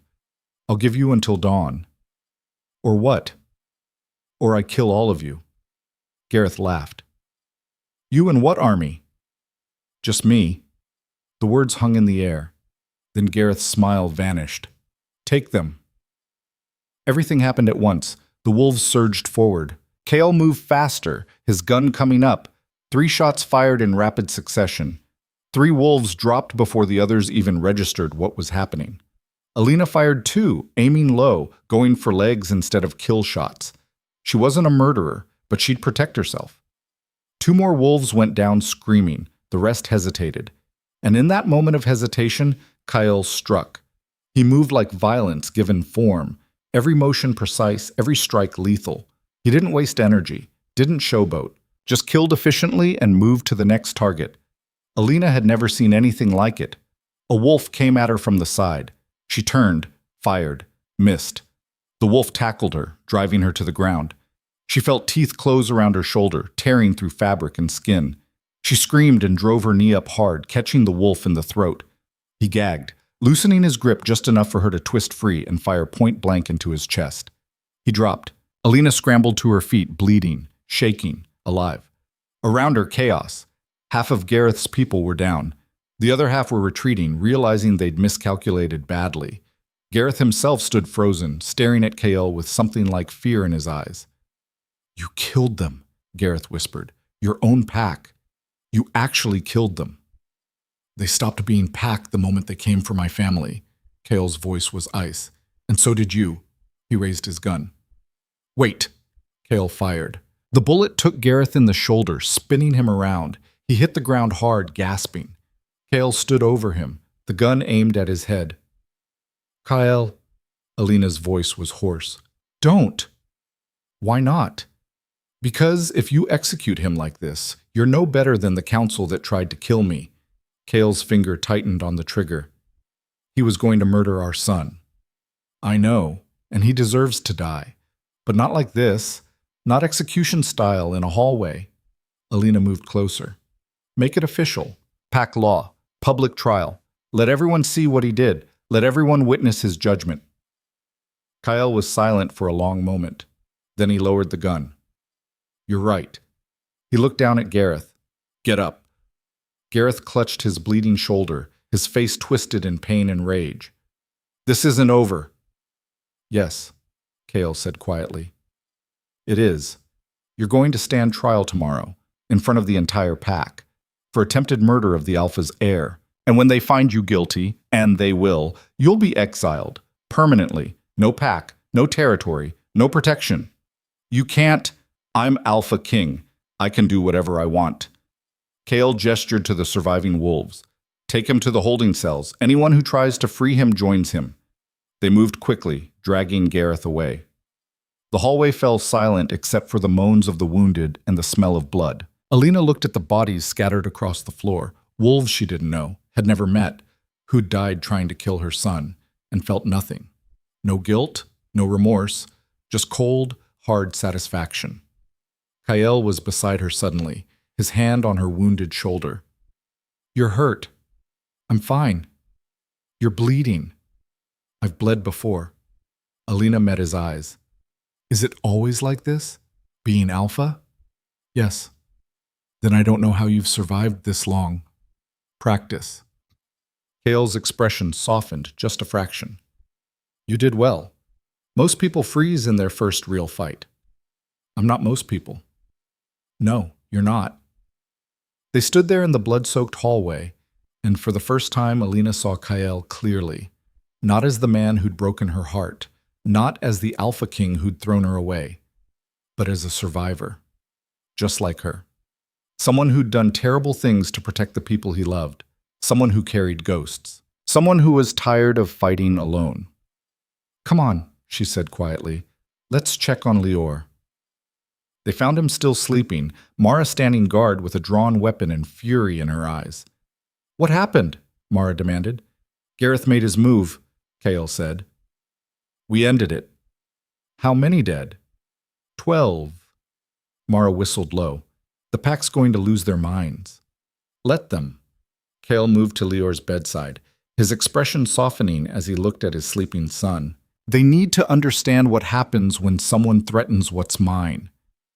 Alina watched him, something shifting in her chest. Maybe he had changed. Maybe the last 4 years had broken something in him too. Maybe they were both just trying to build something new from the pieces. Lior stirred, his eyes opening slowly. Mama? I'm here, baby. I heard noises, fighting. It's over now. You're safe. Lior looked at Kael. Did you win? Kael smiled slightly. We won, together. Good. Lior sat up, rubbing his eyes. Can I eat now? I'm really hungry. Alina laughed, sharp and unexpected and full of relief. Yes. Let's get you food. They ate together in the private quarters, bread and cheese and fruit that Mara brought up from the kitchens. Lior devoured everything like he hadn't eaten in days, chattering about nothing important, filling the silence with his child's voice.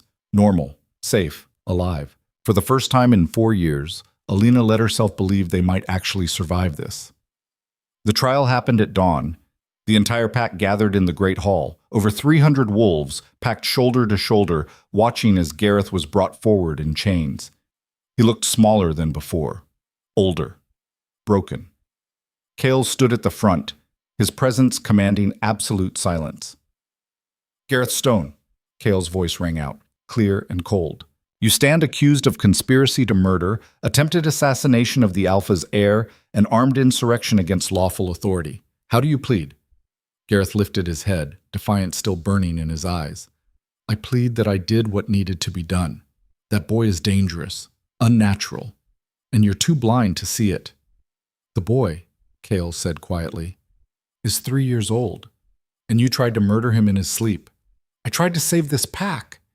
You tried to save yourself. Kael stepped forward. Because you knew that if Lior lived, if he grew strong, there would be no place for men like you, men who rule through fear and manipulation, men who see power as something to hoard instead of something to earn. I've earned everything I have. You've taken everything you have. There's a difference. Kael turned to address the crowd. Pack law is clear. Attempted murder of the Alpha's bloodline is punishable by exile or execution. I'm giving Gareth a choice. Accept exile and leave before nightfall, or face execution. Here, now. The crowd murmured. Gareth's face twisted. You think exiling me will solve anything? There are dozens of packs who'll take me in, who'll help me come back and finish what I started. Then I'll kill you in your sleep, Kael said flatly. Just like you planned to do to my son. Your choice. Silence. Gareth stared at him with pure hatred. Then, slowly, he nodded. Exile. I'll take exile. Smart choice. Kael gestured to the guards. Get him out of my territory. If he's still here by sunset, kill him. They dragged Gareth away. The crowd erupted in whispers. Kael raised his hand for silence. There's one more matter to address. My son, Leor Draven. The whispers died.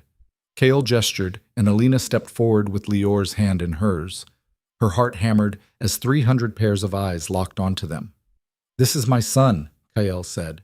Born of Alina Vane, my blood, my heir. And as of today, he is recognized under pack law as the future alpha of this territory. No one spoke. Anyone who has a problem with that, Kael continued, his voice hardening, can challenge me. Now, publicly, or accept it and move on. Silence. Then, from the back of the hall, an older wolf stepped forward. Alina recognized him. Marcus, one of the senior hunters. Respected, dangerous. With all due respect, Alpha, Marcus said carefully, the boy is strong. We saw that. But he's also untrained, unpredictable. How do we know he won't turn that power against us?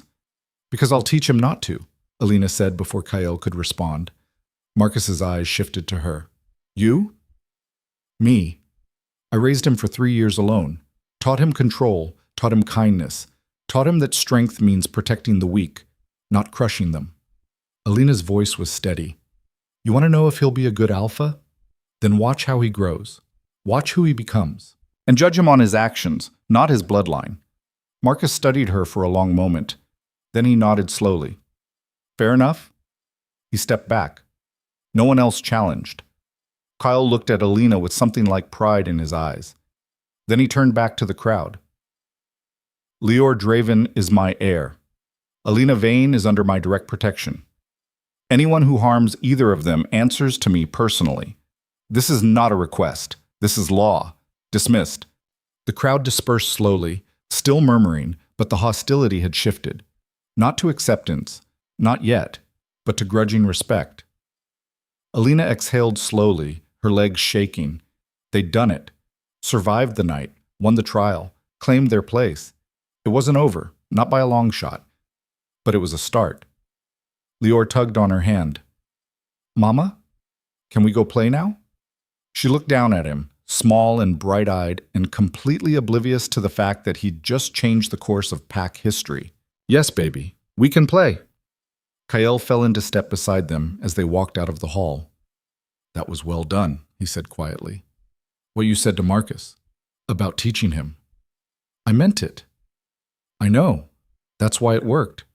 They reached the courtyard and Leor immediately ran off to chase a butterfly, his laughter bright and clear.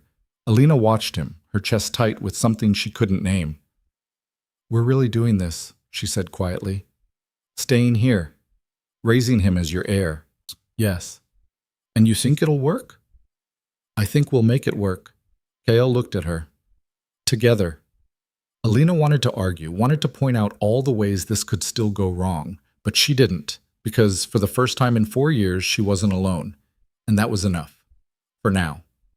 Later that evening, after Leor had fallen asleep, Alina stood on the terrace overlooking the compound.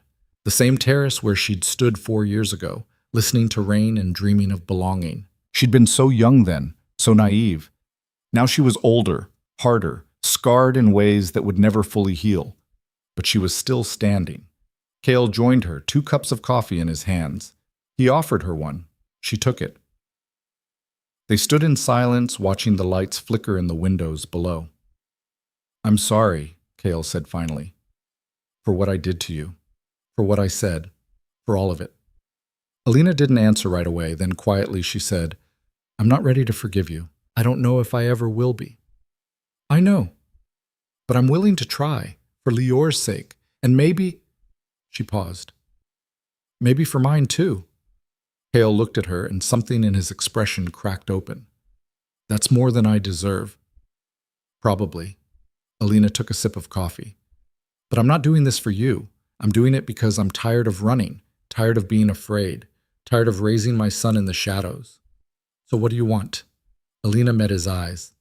I want a life. A real one. Where Lior can be himself. Where I can be myself. Where we don't have to hide what we are. Done. Just like that? Just like that. Kael's voice was firm. Whatever you need, whatever you want, it's yours. Alina studied him, searching for the lie. Found none. Okay, she said finally. Then let's start tomorrow. Start what? Building something better than what came before? Kael smiled, small and genuine. I'd like that.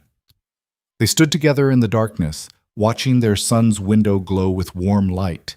And for the first time in 4 years, Alina felt something she'd thought was dead. Hope.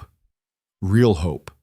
Not the foolish kind that had broken her before, but the hard-earned kind, the kind built on truth and blood and survival, the kind that lasted, the kind that lasted. The elder arrived 3 days later, just as dawn broke over Grey Ridge. Her name was Sarah, and she looked like she'd been carved from stone and time, ancient beyond measure, her hair white as snow, her eyes the color of storm clouds. She walked with a staff made from blackthorn, each step deliberate and heavy with purpose. Alina watched from the window as Kael greeted her in the courtyard, their conversation too quiet to hear but clearly tense. Sarah's gaze swept across the compound, missing nothing, judging everything. Then her eyes lifted to the window where Alina stood. And Alina felt herself being measured, weighed, found wanting or worthy. She couldn't tell which. Lior was still asleep, his small body curled under blankets, peaceful in a way that broke Alina's heart. He'd pushed himself to exhaustion 3 times in as many days. Whatever power lived inside him, it was burning through him too fast. They needed answers. Before it killed him. A soft knock on the door. Mara poked her head in. The elder wants to see the boy. And you. Alina's stomach tightened. Now? Now. She pulled on a jacket, checked that Lior was still sleeping, and followed Mara downstairs. Sarah sat in the council chamber, her staff resting against the table, her hands folded in her lap. Kael stood by the window, his expression unreadable. When Alina entered, Sarah's eyes locked onto her. So, the elder said, her voice like gravel and honey mixed. You're the mother. I am. Sit. It wasn't a request. Alina sat. Sarah studied her in silence for a long moment. Then she said, Tell me about the birth. Every detail. Why? Because I need to understand what happened, how the bloodline activated so young. Sarah's gaze was steady, unflinching. Most primals don't show power until adolescence. Your son displayed dominance at 3 years old. That's not normal, even for us. Alina glanced at Kael. He nodded slightly. So she told the story. The early labor, the hospital. The moment Lior was born and didn't cry, just watched her with those knowing eyes.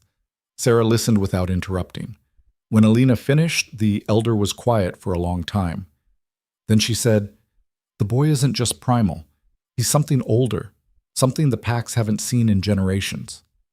What does that mean? Kael asked sharply. It means his bloodline didn't just skip back to strength. It went all the way back to the beginning, to the first wolves, the ones who could command entire packs with a thought, who could shift the balance of power with their presence alone.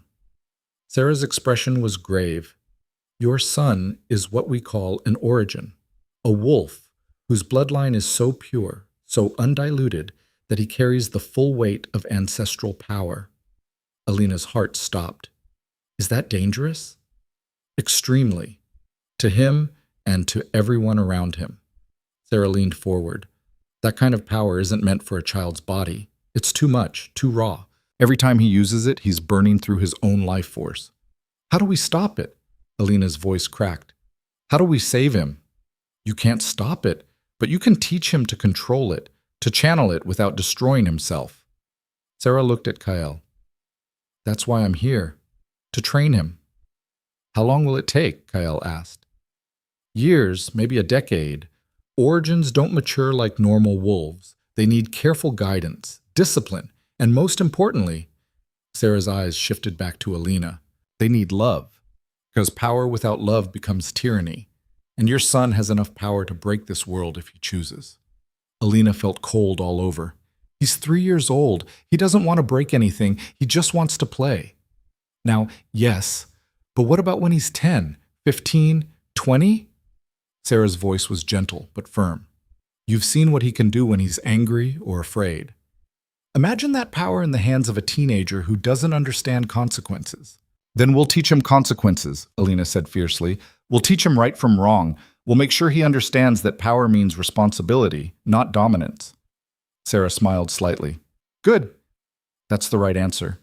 Kale moved to the table, his hands flat on the surface. What do you need from us? Space, time, and trust. I'll work with the boy every day. Teach him to recognize his power, to control it, to use it only when necessary. Sarah's expression hardened. But I'll warn you now, the pack won't like it. They're already afraid of him. This will make it worse. Let them be afraid, Kael said coldly. Fear breeds respect. Fear breeds resentment, Sarah corrected, and resentment breeds rebellion. You need to make the pack understand that Lior isn't a threat. He's their future, their protector. How? Sarah stood leaning on her staff. By letting them see who he really is. Not the power, the child.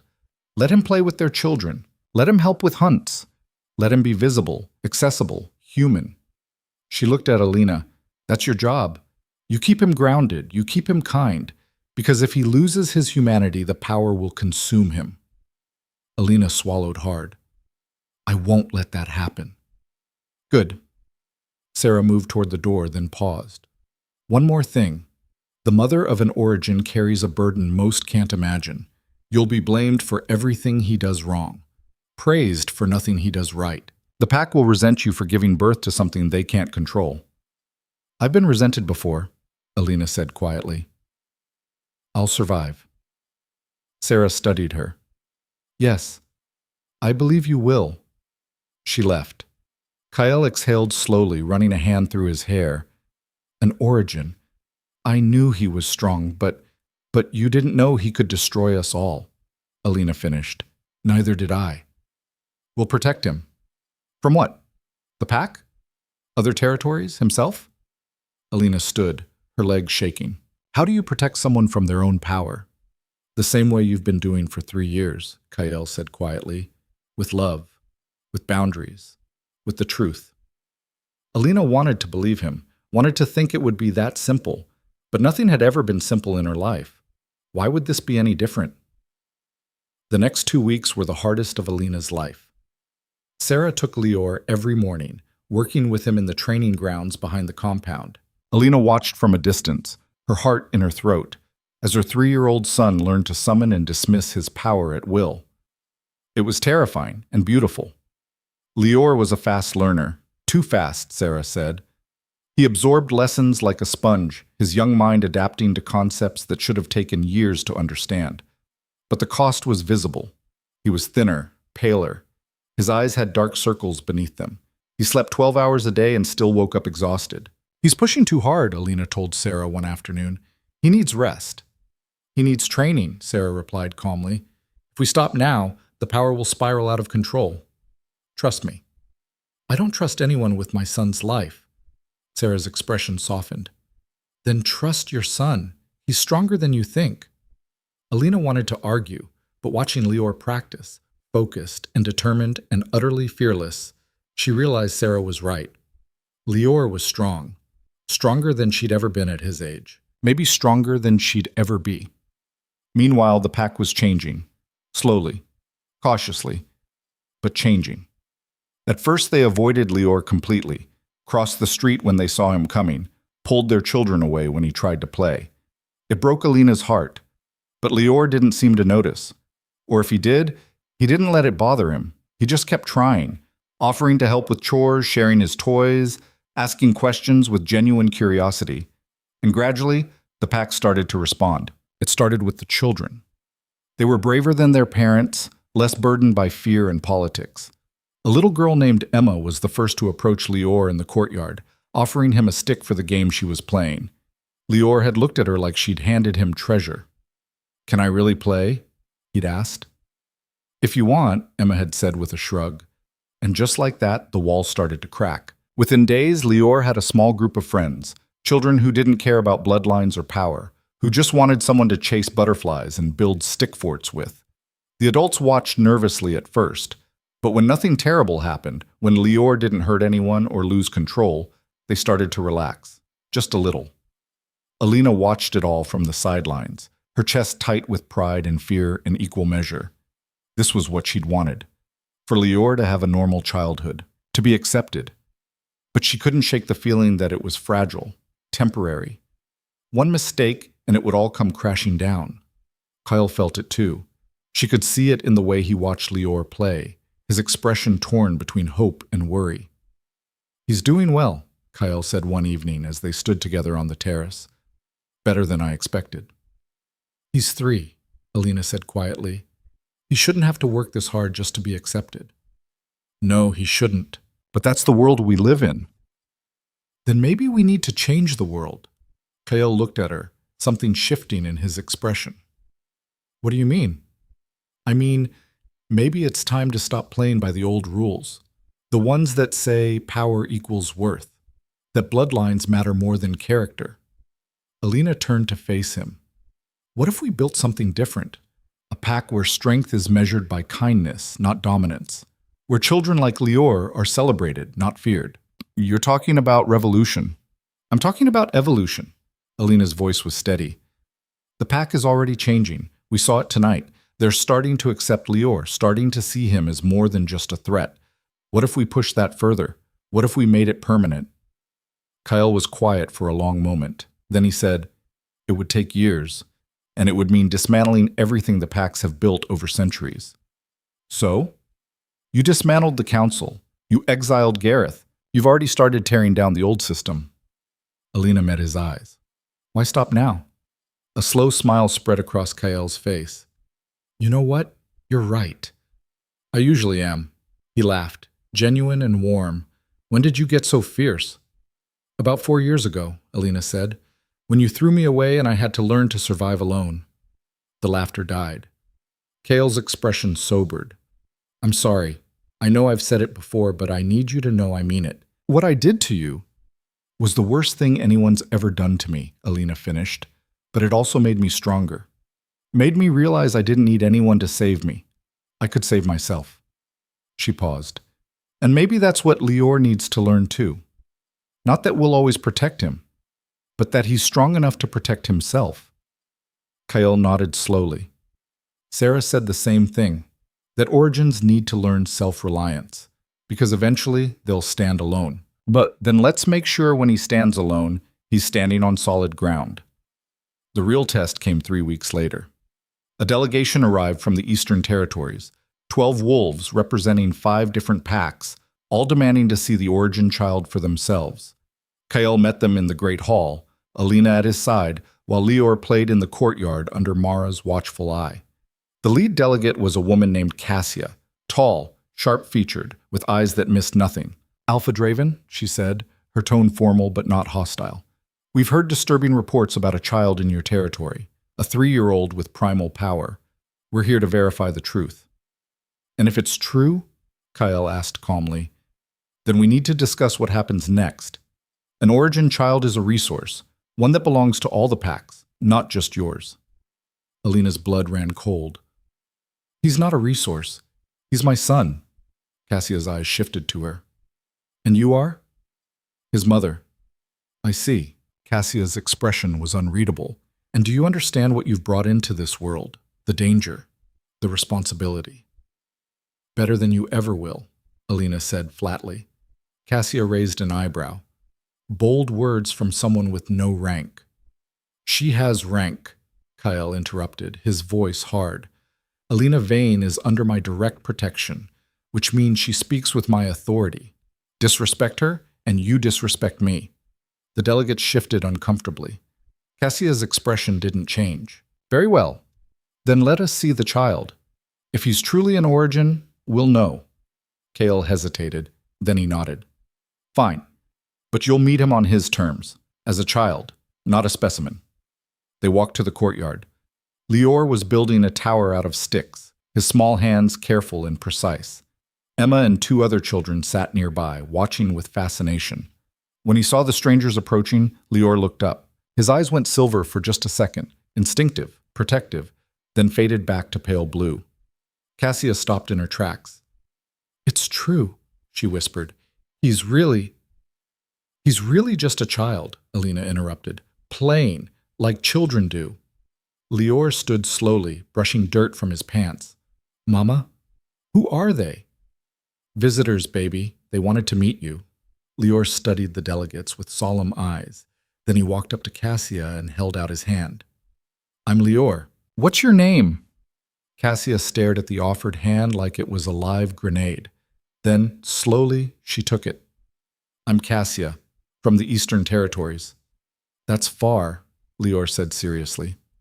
"Did you have to walk?" "We drove." "Oh, that's good. Walking is tiring." Lior released her hand and turned back to his stick tower. "Do you want to help me build? It's going to be a castle." Cassia blinked. What?" "A castle," Lior repeated patiently. "With towers and a gate and everything. Emma's making the moat." Emma waved cheerfully. "Hi." Cassia looked at Kael, clearly at a loss for words. Kael just smiled slightly. "He asked you a question." Cassia looked back at Lior. "I suppose I could help, for a moment." And just like that, one of the most powerful delegates in the Eastern Territories was sitting in the dirt, helping a 3-year-old origin build a stick castle. The other delegates watched in stunned silence. Alina caught Kael's eye.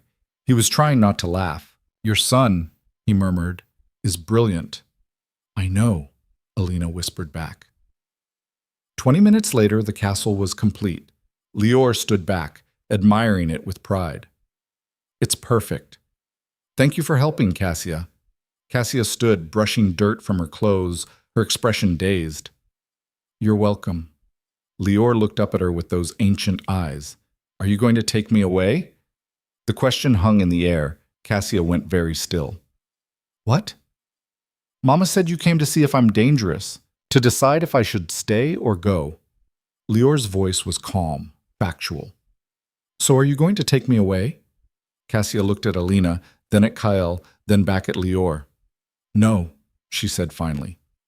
"No, I don't think I am." Relief flooded through Alina so fast it made her dizzy. Cassia addressed Kael directly. "He's an origin, there's no question, but he's just a child. A good one." She paused. "If you can keep him grounded like this, keep him connected to his humanity, then maybe he'll be what the packs need, a bridge between the old ways and something better." "That's the plan," Kael said quietly. Cassia nodded.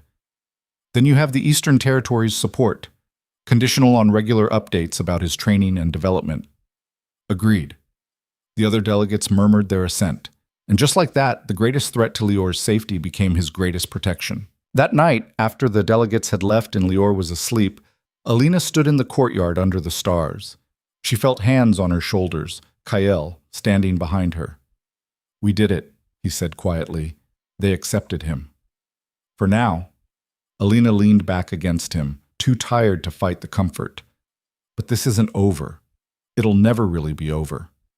"No, but we'll handle it, together." Alina turned to face him. "Why are you doing this, really? You could have walked away, let us disappear. You'd have been safer." Kael's expression was raw, honest. "Because I love you. I've loved you since the first time I saw you on that border patrol, looking like you belonged nowhere and everywhere all at once. And I was too much of a coward to say it, too afraid of what the council would do, what the pack would think." He paused. "But I'm not afraid anymore. Because the worst thing I can imagine already happened. I lost you, and I'm not going to lose you again." Alina's breath caught. "I don't know if I can love you back," she said honestly. "You hurt me too badly." "I know. And I don't know if I'll ever forgive you." "I know that too. But I'm willing to try. For Lior. And for me." Alina reached up, touching his face. "So don't make me regret it." "I won't," Kael whispered, and then he kissed her, soft, careful, like he was afraid she'd break. Alina kissed him back. Not with passion, not with forgiveness, but with possibility. The possibility that maybe, someday, they could build something real, something that lasted. 1 year later, everything changed. Lior was 4 now, taller and stronger, his power under better control. He still had moments where it flared up, when he was scared or angry, but Sarah's training had taught him to recognize the signs, to pull it back before it overwhelmed him. The pack had accepted him fully. He wasn't just tolerated anymore. He was loved. Children followed him everywhere. Adults smiled when he passed. He'd become a symbol of hope, proof that power and kindness could coexist. Alina watched him play in the courtyard one afternoon, her hand resting on her stomach. She was pregnant again. She hadn't told Kael yet, hadn't told anyone, but she knew. And this time there was no fear, no uncertainty, just quiet joy. Kael found her there, sitting on a bench, lost in thought. "You okay?" he asked, sitting beside her. "More than okay," Alina smiled. "I have something to tell you." "What?" "We're going to have another baby." Kael went very still. "You're, pregnant." "Yes." He stared at her. Then a smile broke across his face, huge and genuine and full of wonder. "Really?" "Really." He pulled her into his arms, holding her like she was the most precious thing in the world. "I love you. I love you so much." "I know." Alina pulled back, looking into his eyes. "And I think I love you too, finally, for real this time." Kael's eyes shone. "Yeah? Yeah," she laughed. "Don't make me regret it." "Never." They sat together, watching Lior play, watching their future unfold. And for the first time in her life, Alina felt like she belonged. Not because someone chose her, not because someone needed her, but because she'd chosen herself. She'd survived. She'd fought. She'd built a life from nothing. And now, sitting beside the man who'd broken her heart, and the son who'd put it back together, she realized something. She wasn't invisible anymore. She was exactly where she was meant to be. 5 years after that, when Lior was 9 years old, the pack held a ceremony in the sacred grove. Kael stood at the center, Alina beside him, their second child, a daughter named Kira, on her hip. Lior stood tall and proud, no longer the small child who'd once struggled to lift a stone. Now he was strong, confident, kind. Everything Alina had hoped he'd become. Sarah stepped forward, her ancient face creased with approval. "Today," she announced to the gathered pack, "we witness the formal recognition of Lior Draven as heir to the Alpha King. But more than that, we witness the beginning of a new era, one where strength is measured not by dominance but by compassion, not by fear but by trust." The pack cheered. Kael placed a hand on Lior's shoulder. "You ready for this?" Lior looked up at him with those silver blue eyes. "I was born ready." And everyone laughed, because it was true. The ceremony continued, traditional and yet completely new. They didn't just crown Lior as heir, they celebrated him, honored him, made him a promise that he would never stand alone. And when it was done, when the last ritual was completed, Lior turned to Alina. "Did I do good, Mama?" Alina knelt beside him, tears streaming down her face. "You did perfect, baby. I'm so proud of you. I love you. I love you too, more than anything." That night, after the celebrations ended and the pack dispersed, Alina stood once again on the terrace, the same spot where she'd heard her world shatter 5 years ago. But everything was different now. She wasn't alone. She wasn't invisible. She wasn't worthless. She was Alina Vane, mother, survivor, the woman who'd walked away from power and built something better in its place. Kael joined her, wrapping his arms around her waist. "What are you thinking about?" he asked. "Everything, nothing. How far we've come." And I think we're going to be okay." Kael kissed her temple. "More than okay. We're going to be extraordinary." Alina smiled, watching the stars. He was right. They'd fought for this, bled for it, nearly died for it. But they'd won. Not just survival, not just acceptance, but something better. A family. A future. A new order built on truth and love and the strength to keep fighting when everything fell apart. And as Lior's laughter drifted up from the courtyard below, where he played with his sister under Mara's watchful eye, Alina knew one thing for certain. She would never be invisible again. Because she'd learned the most important truth of all. Power wasn't something given to you. It was something you took. And she'd taken hers back. Or so Alina thought. But 3 days after the ceremony, everything changed again. A messenger arrived at dawn, a young wolf from the Southern Territories, barely old enough to have earned his tracking marks. He collapsed in the courtyard, bleeding from a wound across his ribs, gasping for air. "Attack," he managed. "The Southern packs. They're coming. For the origin." Kyle was beside him in seconds. "How many?" 50. Maybe more. They're calling it a reckoning." The messenger coughed, blood flecking his lips. "They say an origin child is too dangerous to live, that you're harboring a weapon that will destroy us all." Alina's blood ran cold. They'd had 5 years of peace, 5 years of building something better. And now it was all falling apart. Kale's expression went dark. "When will they arrive?" 2 days, maybe less. They're moving fast." The messenger grabbed Kale's arm. "Alpha, they're not coming to negotiate. They're coming to execute him." Mara appeared in the doorway, already armed. "I'll mobilize our forces." "No," Kyle stood, his voice hard. "We're not fighting." "What?" Mara stared at him. "You want to just hand Lior over?" "I want to end this, permanently." Kale looked at Alina. "It's time." Alina understood immediately. They'd talked about this possibility, planned for it even, but she'd hoped they'd never have to execute the plan. "Are you sure?" she asked quietly. "No, but it's the only way." Kale turned to the gathered wolves who'd started to crowd around. "Send word to every pack within 500 miles. Tell them Kyle Draven is calling a grand assembly, tomorrow, in the sacred grove. Every alpha, every elder, every wolf who wants a say in the future of our kind." "That's insane," someone called from the crowd. "You can't just—" "I'm Alpha King," Kyle interrupted, his voice carrying absolute authority. "I can do whatever I want, and what I want is to settle this once and for all. No more running, no more hiding, no more fear." He paused. "We're going to show them what Lior really is, and then we're going to let them choose." Alina grabbed his arm. "Kyle, trust me," he said quietly. "Please." She wanted to argue, wanted to scream that he was risking their son's life on a gamble. But looking into his eyes, she saw the same fierce determination that had kept them alive this long. So she nodded. "Okay, we do this your way." The next 24 hours were chaos. Wolves poured into Grey Ridge from every direction, packs Alina had never heard of, territories she didn't know existed. They came angry, scared, demanding answers. And through it all, Lior remained calm. "Mama," he said that night as Alina tucked him into bed. "Are they coming to kill me?" She could have lied, should have lied, but she'd promised herself she'd always give him the truth. "Some of them want to," she said quietly. "They're afraid of what you might become."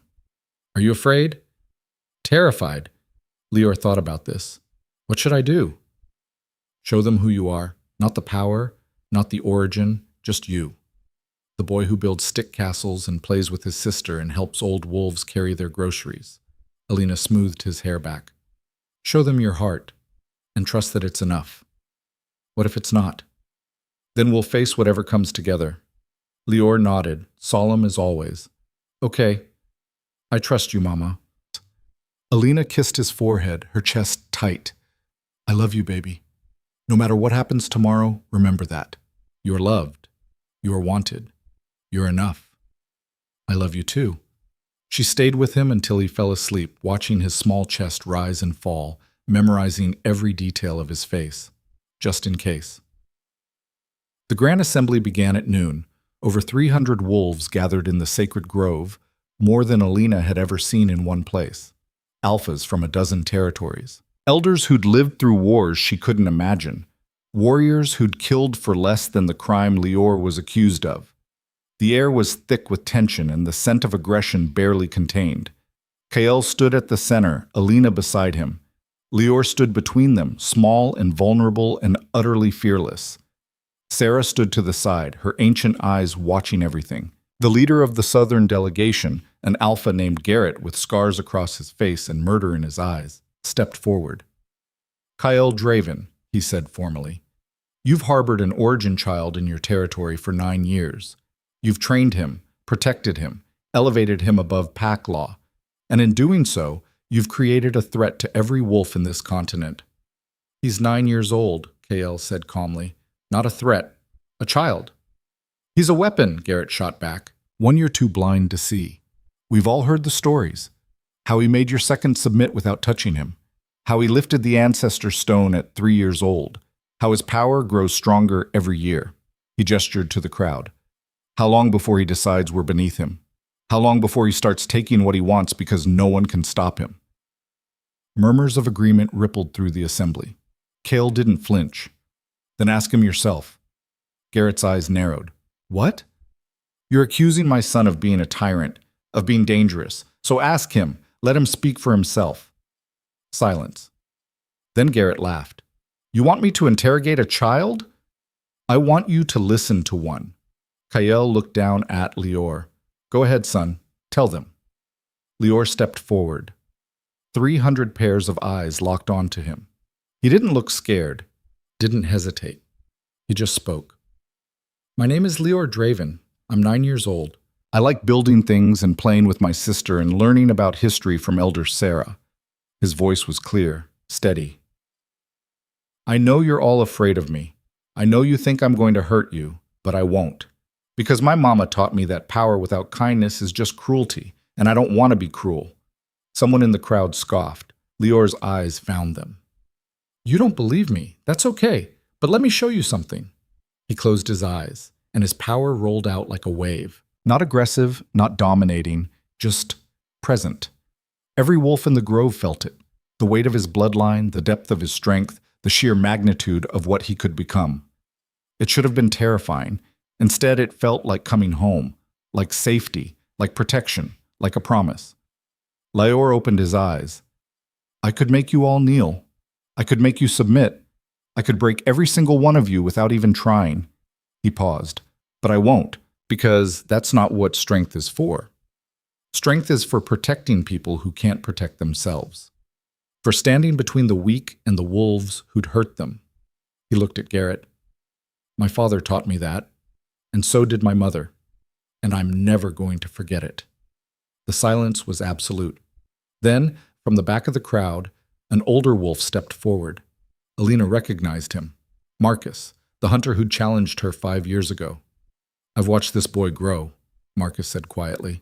Watched him play with my grandchildren. Watched him help repair homes after the storm last winter. Watched him cry when one of our elders died. He looked around at the assembly. You want to know what kind of alpha he'll be? He'll be the kind who remembers that every wolf in his pack is a person, not a subject, not a tool, a person. Marcus met Garrett's eyes.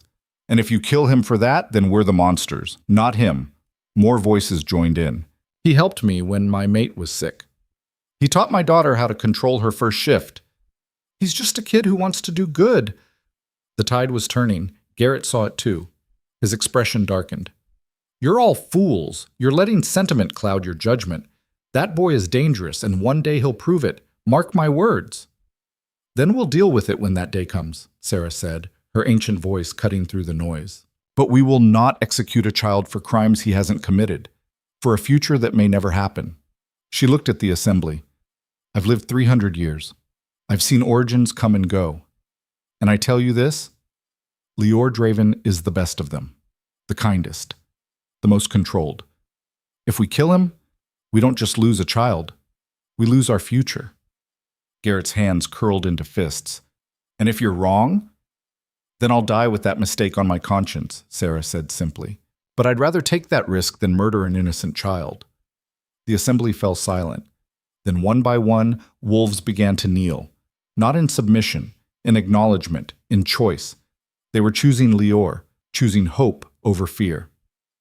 Garrett stood alone, fury blazing in his eyes. This isn't over, he snarled. Yes, Kael said quietly. It is. Leave, now, and don't come back. Garrett glared at him for a long moment. Then he turned and walked away. his remaining supporters trailing behind him. The assembly dispersed slowly, wolves approaching Lior one by one, touching his shoulder, offering quiet words of support, making promises of protection. And through it all, Lior stood tall, not because of his power, not because of his bloodline, but because he'd shown them his heart, and it had been enough. That night, Alina held both her children close, tears streaming down her face. They'd survived. Against all odds, they'd survived. Kael wrapped his arms around all of them. "We did it. It's really over." "No," Alina said, smiling through her tears. "It's just beginning." And she was right, because the next morning, when Lior woke up and asked what they were going to do that day, Alina realized something profound. For the first time in 9 years, she didn't have to plan for survival. She could just plan for life, for laughter, for joy, for the ordinary, beautiful moments that made everything worth fighting for. And standing in the kitchen, watching Kael make breakfast while Lior and Kira argued over who got the last pancake, Alina understood what she'd truly won. Not acceptance, not safety, not power, but family. Real, messy, imperfect, beautiful family. And that was worth more than any throne.